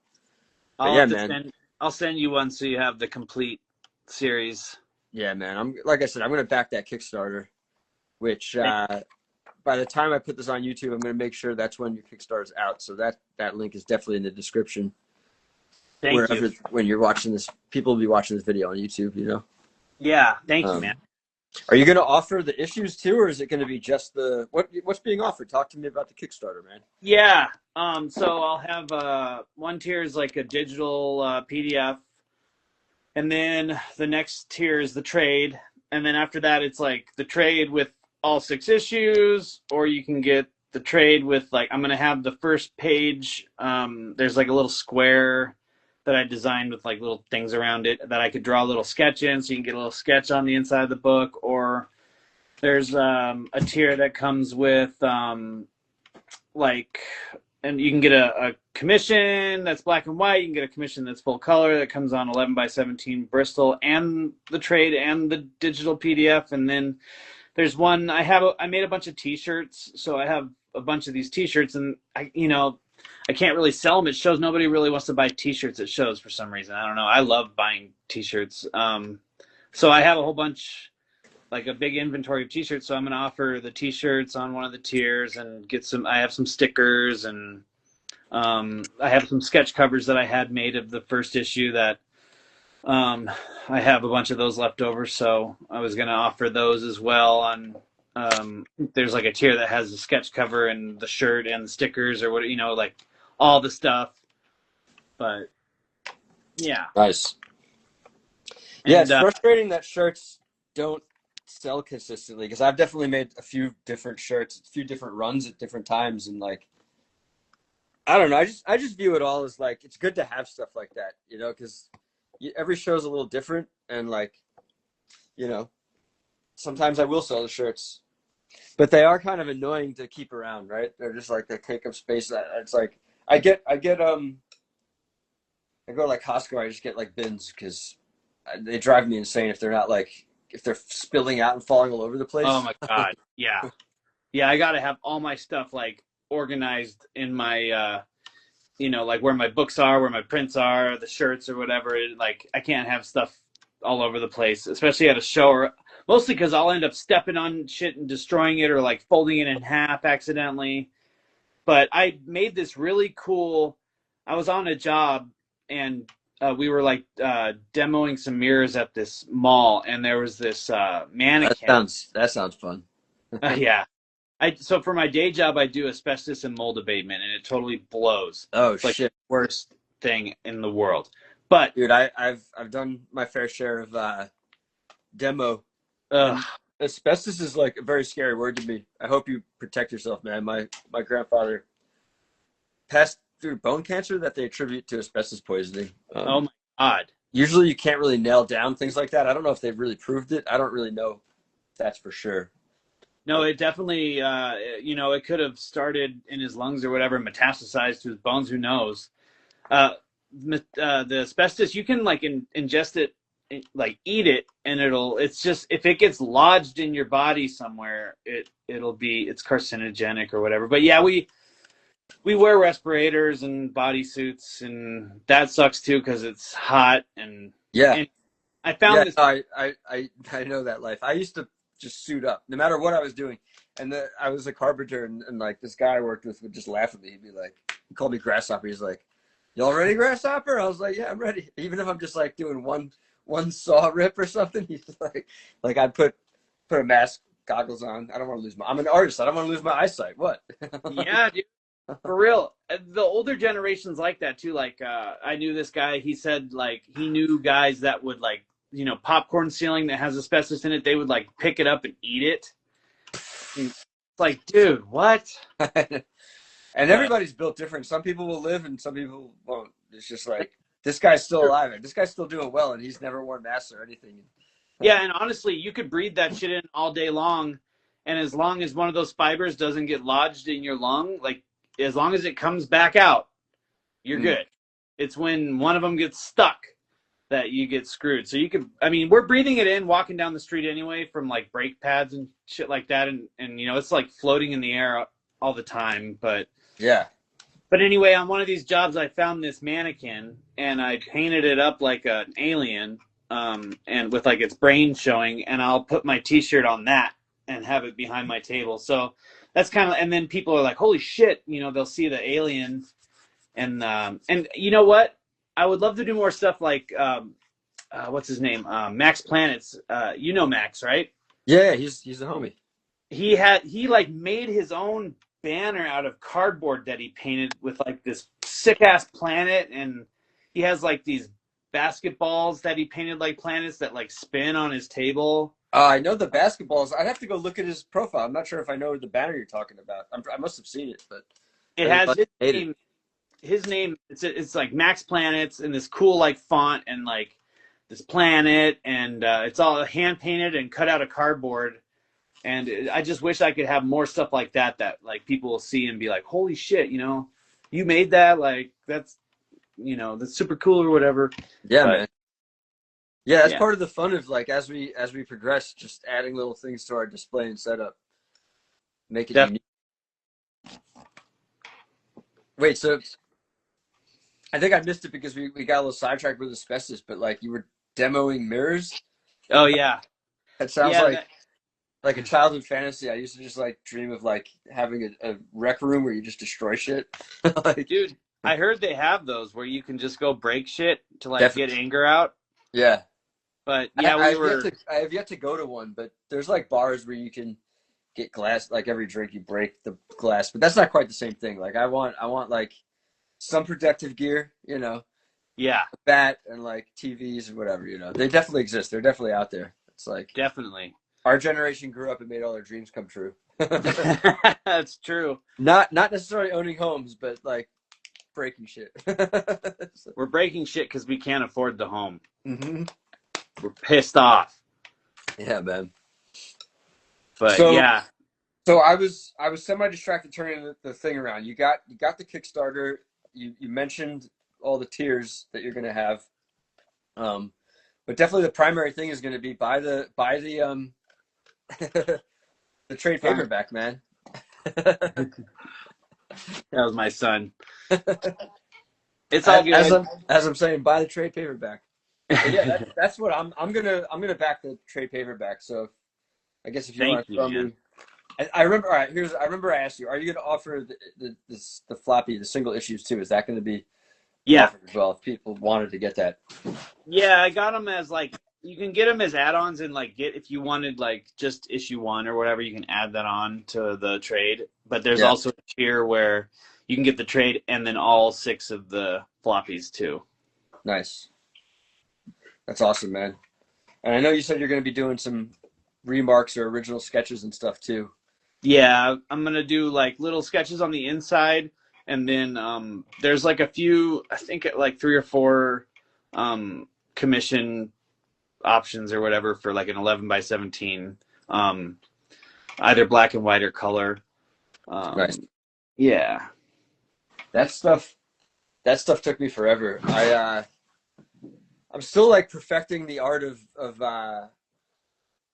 remarks and sketches, because like there's a fine line between doing what the person paid for and maybe going too far. It's like I never want to like do a bad job or like not enough, but I went way too far. Like for the amount that people paid for their original sketches, I went way overboard, and it took me forever. And like so that's like part of the learning curve too. Is like don't kill yourself, man. It's like do what you're getting paid for, you know.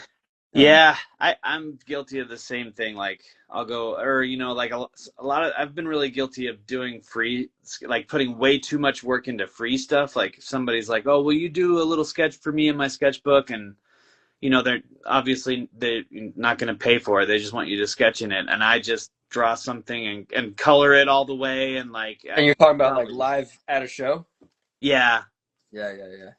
But I It's mean, so hard, man. I feel like we're probably similar that way. You could call it people pleasing, but like I don't know. I'm just grateful to be at the show, and like, me and if too. somebody shows me love, I'm like just grateful for that. It makes me want to like go all the way overboard and just go crazy. But also, I actually don't like drawing at the shows. I much prefer to just talk to people. See, I need to do more of that.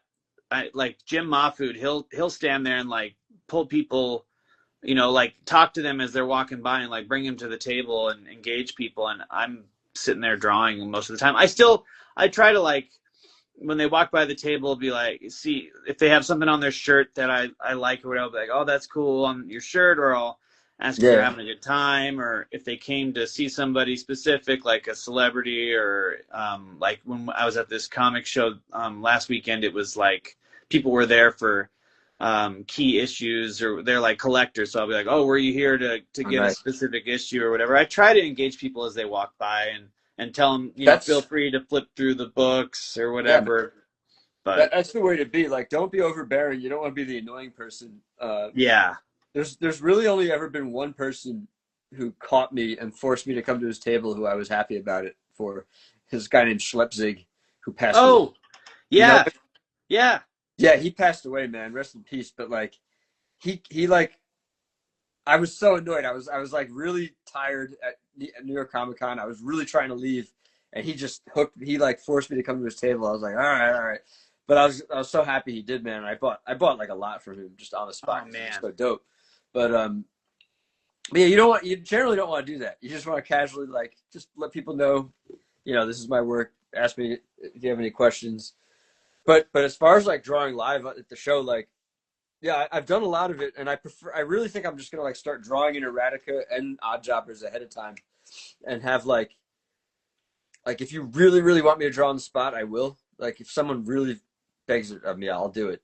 But even like you were saying, drawing in the black books or drawing in sketchbooks, like I've only done that at like a hotel after, and I only do that for money. Like, but again, like it'll be like I'm saying that now, and someone will get me. I had an ex-girlfriend. I carved pumpkins in October, yes, like for a company and all that. I was at like a live event, and we were contracted to just do like a demo, which is like carving a pumpkin. But there were all these little sugar pumpkins that were being given out, and this little kid came up to me. He's like, Can you do something on my pumpkin?" And I was like, "Ah." My ex-girlfriend was like, "Oh, you're gonna say no to the cute little eyes?" And I was like, "All right, fine." So I started, and next thing I knew, I had like a massive line of children and families. It was just no. And it's like I've never had a line before in my life, because like I go to cons all the time. Nobody's lining up at my table. Yeah. But it's so funny. And I've done this event now twice, and like we renegotiated my bosses renegotiated the contract, so now they pay for it. So now I'm like, this is the only time it's ever happened in my life where people lined up for me, and they're not lining up for me. They're lining up to get their name written on a pumpkin. But it's hilarious, man. It's like that's cool. It's another world. It's not at all like they're not there for me as the artist. It's like I could be anybody doing that. Yeah. But returning people, like it's like this place in Jersey, and it's just like this high rise of all families. So they just like they're starting to recognize me, and they come down every year now. It's funny. That's super cool. I tried to sculpt a pumpkin one year with like I got this like kit of like sculpting pumpkin sculpting tools or whatever, and watched like a YouTube video on how to do it, and it turned out way better than it probably should have. And like my neighbors were all super impressed, but to me, of course, I wanted it to look like the one in the video, and so it looked like terrible to me. But sculpting, it was actually you're talking really about fun. like three-dimensional characters. Yeah, like sculpting a face out of the pumpkin. Yeah, and, so I do that for a company, and they taught me what they call etching, which is just like taking the layer of the skin off. So that's like what I learned to do, and I've never, to this day, I haven't really done those sculpts. Those sculpts are hard, man. I tried one or two, and they sucked. It's really hard to do it, man. It's weird because you have to take away. Mm-hmm. It's like you cannot put anything back, and you have to think about it like a different way. It was really, I thought it was going to be so easy, and that I would just make it look exactly like the one in the video, and it looked, it was sculpted and it was a face and people were impressed, but it was not like the one in the video at all. And I was not impressed with it. I know that it was fun. I know, judging by your cartoons, you'd be good at it if you tried it, like, I don't know, 3, 5, 10, whatever, however many more times. You would get it. You have like a natural style that's like good for like a sculpture, a pumpkin sculpture. Thank you, man. I want to. People do crazy things, but like it works better. It's best for like round cartoons. Yeah, I see some that are so good, like on Instagram or whatever, that are like super expressive, cartoony kind of faces with. I don't know. I just wish I could do that. It looks so cool. It's crazy because it's like there's at least 2 game reality shows that like Pumpkin Wars or Halloween Wars, and then there's or the Great Pumpkin. I should know. I can't remember. I don't really watch TV, so I don't really know what those shows are. But like it's growing. It's like it used to be a smaller niche industry, and now it's like gaining in popularity, and more people are doing it every year. It's wild, man. Trip. That is so crazy. But I'm trying to. I got the taste of that line. I want to apply that to comics. I want to get a line. I don't really want a line. I really like engaging with people at the shows, and I like that I don't have a line. I like that it's like pretty consistent flow of like. I would like less downtime. I just like when there's like one or two people that I'm engaging with at a time. That's perfect. That's a sweet spot, you know? Yeah. I don't really want to be the line guy. I want to be able to talk to people and have like an actual conversation and make a sale. Just keep it going. Yeah. Yeah. I want to be Jim Mahfood. Mm. Like you're not the most famous. You're not Todd McFarlane, but like they collect your stuff. They appreciate you, and they come, you know, to your table because they know it's your table. And Yeah, like he's been my hero because they know their shit. They love your stuff, and they're there for you. Exactly. And you're not being overwhelmed. You don't have to have handlers and people watching your line or anything like that. Yeah. Yeah. Yeah, I love. Yeah, he does have a good he handles it all really well. I've seen him now at a few different cons, and tabled with him at Eddie Con earlier in last year. Dude. Yeah, because him and Jim. Well, obviously Jim Rugg was there. Jim Rugg went to Indie Comics Creator Con last year. That was like awesome. I saw that. But yeah, Mahfood was out in Pittsburgh, and I thought for sure he was going to have an absurd line, but it was just Jim. Jim Rugg commands the line at Eddie Con, man. That makes sense. Yeah. Wasn't Don Simpson there too? Yeah, he was there, man. He's a cool dude. He's got like a funny attitude where it's like he's acting. He portrays a character, but he's actually really cool. You know, he's like he like comes across like rough and maybe like ornery, but he's not. He's mad chill. He actually, like, I got people to hang out at the hotel, and he came back and was hanging with us for a little bit. Oh, dude. Yeah, it was like, it wasn't quite Indie Comics Creator Con hang, because like that's a whole other level of hang. That's why I want you to come, because it's like the way we were hanging at the Foundry at ASCAF. Okay. But like all night, and everybody was there and drawing. Everybody's just drawing. It's awesome. Fuck. It's so cool. I gotta go. I want to meet, like, I think or maybe they were at Heroes, but Morgan Herron and Raymar Brunson and Tony Wolf, were they all at IC3? Raymar Brunson hasn't made it, but yeah, Tony Wolf was there. I met Morgan. Morgan wasn't there last year, but I met him there the first year. I want to meet all those guys. Like, I love all their work. Yeah, they haven't announced who's going to be there yet. Like, you can apply still. You should just apply. I'll send you the link if okay. Maybe I'll apply, and then if the fates allow, and I can make it. You can always just not take the table, you know? Yeah. But yeah, it's going to be in Rhode Island, September 26th, and nothing's announced as far as who's accepted yet. I think they're just focused on, they just did OAX, the Original Art Expo in Orlando. Yeah. And then they're going to do an IC3 in Jacksonville, Florida too, which I'm not even going to do it. I know that, like, I just need to be locked in right now. But I think they're just focused on all that right now, so they're not really announcing the September one yet.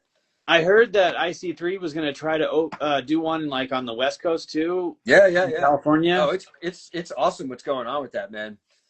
Because I don't know if you know the whole thing. It's like comic art fans they own OAX and they bought IC3, and they're basically trying to have multiple IC3s all around the country to get a kind of like circuit going for the indie comic scene, and also plug that into the Original Art Expo, which is like a great place to sell your original art. Yeah, I want to go to that too. Yeah, me too, man. That's another thing where it's like, I can't fully justify it yet, because I just want to have more of my own comics. I admire you for being at that trade level. Once I have a trade, then I'm like ready to really travel. Like, then I want to get a tour together and like even go to Japan and everything. Dude. But until that, I'm like, I can't afford this shit, man. I need to. It's just like traveling as I have with my one comic. It's like obviously not going to make money back, you know. Like ASCAF was when I started going into debt. Like I started taking on some debt that I'm still paying off, man. It's nothing terrible, but I'm just like, I don't want to be doing that unless I have a trade and like more stuff, you know. Like, yeah, it just doesn't make sense to go around with one comic like that. I know. Even though I have the trade, I have the Tremors books, and then I have the Adventures of Gabe's Caves book, which is like 3 of them, I think. I gotta get that. I don't want I've had a few people tell me that I have too much fan art stuff, like the sketch covers and all my little sketch cards that I have. And it kind of made me feel guilty. And I wish I want to have more of my own stuff. Like I really admire people who, like, everything at their table is like their stuff. They have no stuff. Oh yeah. I wouldn't feel guilty, and you should be proud, and you should keep selling it. And it's a way to get people in. But as you keep developing, man, the more your stuff, the better, obviously. Yeah. But don't feel Yeah, bad about it. Just make some money, man. I know. It's not going to hurt you. It's just going to help you. And the more of your own stuff you make, you'll just eventually just get to that point. It'll just happen organically, man. I try to put You're my get, I try to put like my own spin on, add my style to when I do things. And then I was also thinking it would help like, get the attention of publishers to see you do things like that, or like the sketch covers and stuff like that. And then the sketch cards, I've gotten work with Upper Deck because of it. oh, nice. But yeah, that actually is, it was really cool. Somebody hit me up on Instagram. They ended up getting one of my cards in a pack, and they were like, "Oh, this is my favorite."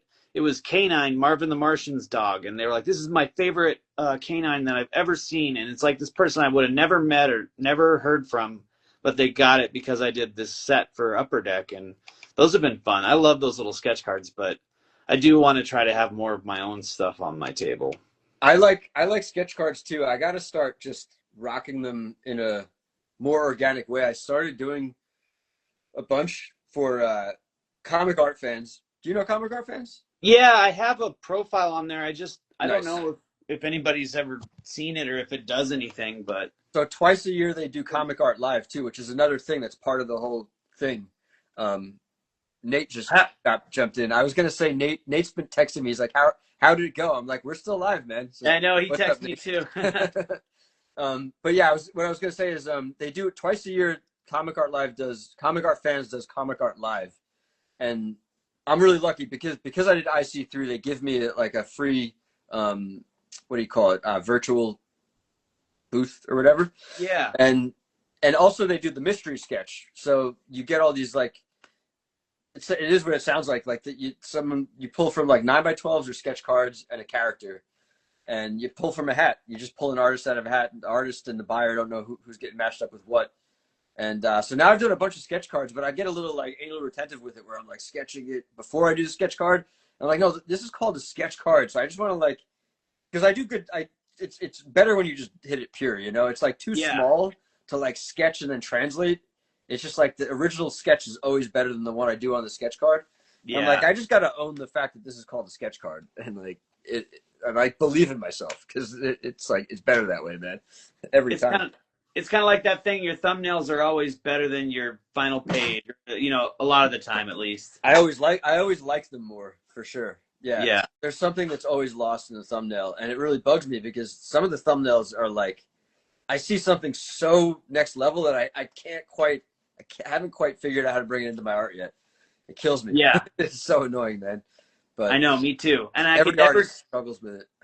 I need to get a light table because I can never translate the thumbnail to the page like by redrawing it. I always like lose whatever magic I had in the thumbnail. I got this semi-affordable light thing. It's like not very bright. I want to get a brighter one, but even still, man, it still loses. Something gets lost in translation no matter what.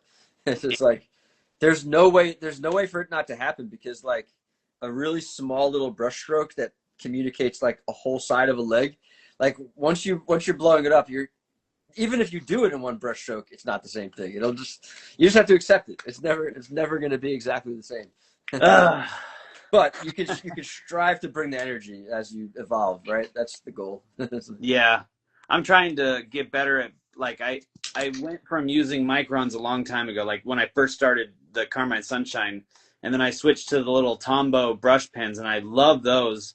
But now I went and like I was envying somebody's brush work, and I was like, oh, I've tried using brushes and I suck. And they're like, well, what did you actually spend money on? Good brushes, or did you use those shitty cheap brushes? And of course I use the shitty cheap brushes. And they were like, spend the money on the good brush. It makes a lot of difference. So I went and bought these like Kolinsky, here it is.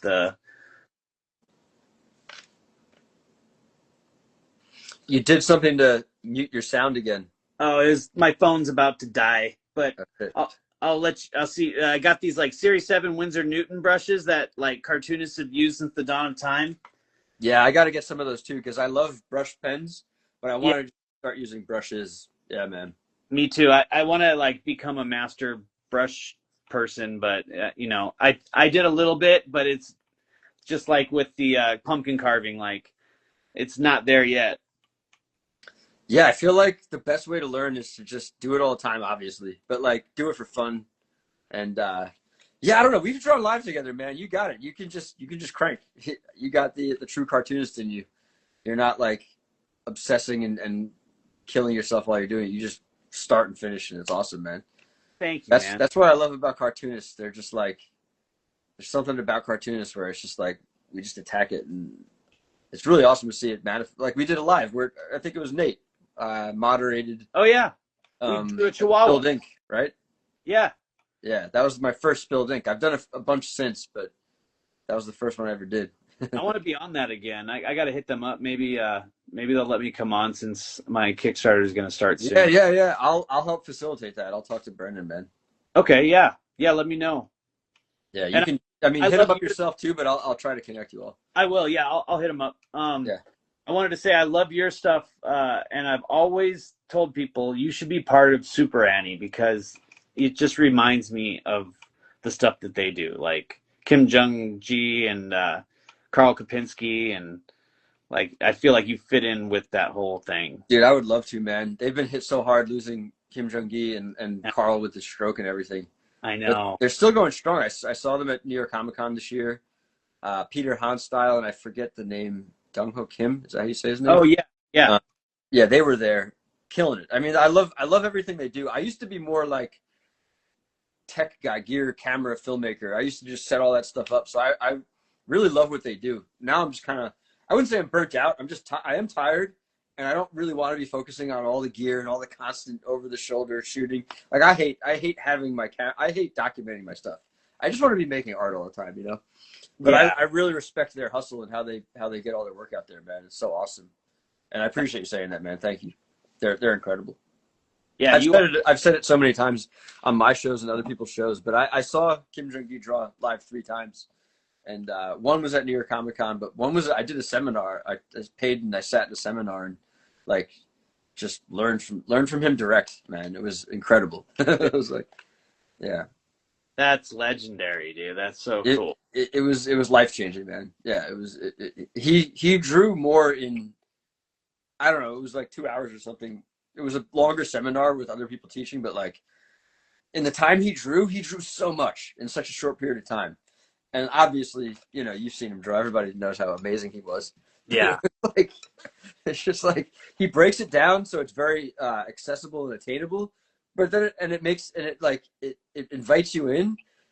But then he starts like drawing arms off and like hands and faces in all directions, and it's like, oh wait, yeah, he's Kim Jong-gi. All right.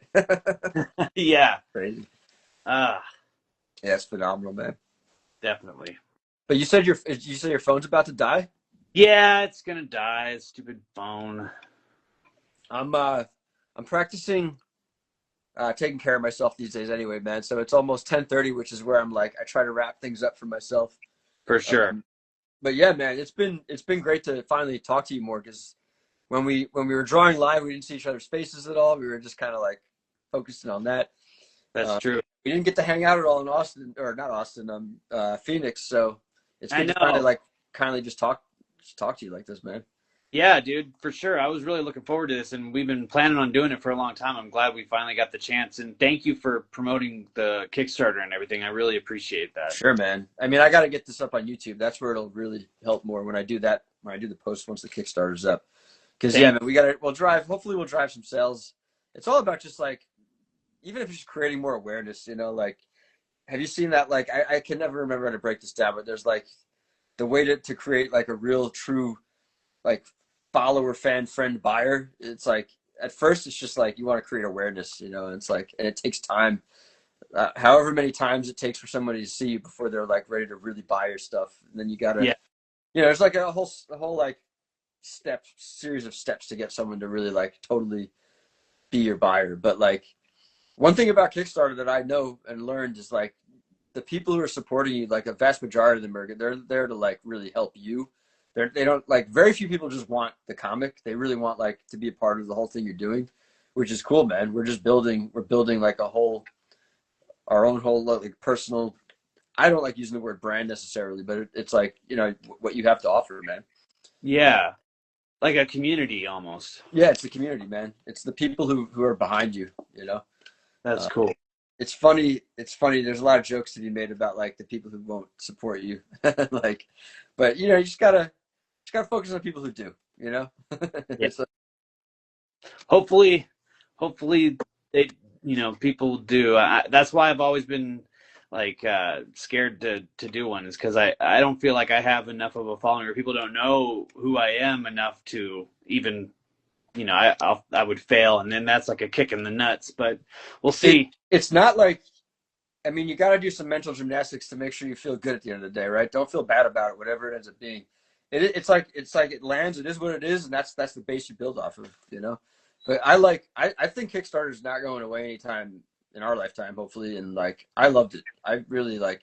I think it's great. I think it's a great way to I felt the difference because I've been selling stuff long before Kickstarter, but I really felt like it was a real good like focus. Like it helped like focus all the attention that I possibly could through it. Or attention is not the right word, but you know what I'm saying. It just like funneled all the attention through it. And yeah, I never had such a like focused sale in my life, you know. So Yeah, it's yeah, cool hopefully you have the same experience, man. I don't know how you're preparing. So. I was lucky. I had like a friend gave me access to some online course that he had, so I was like, I just went down the course and checked all the boxes, including I made a video. I recommend making a video. Okay. Sometime.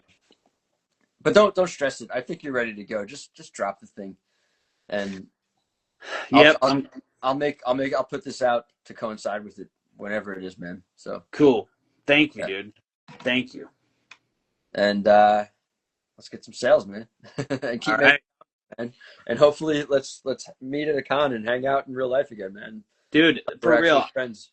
Either if I come out that way or you come back out this way. If you come out to Arizona, you can crash on my couch. You know, I got kids and I don't have an extra bedroom, but you're welcome.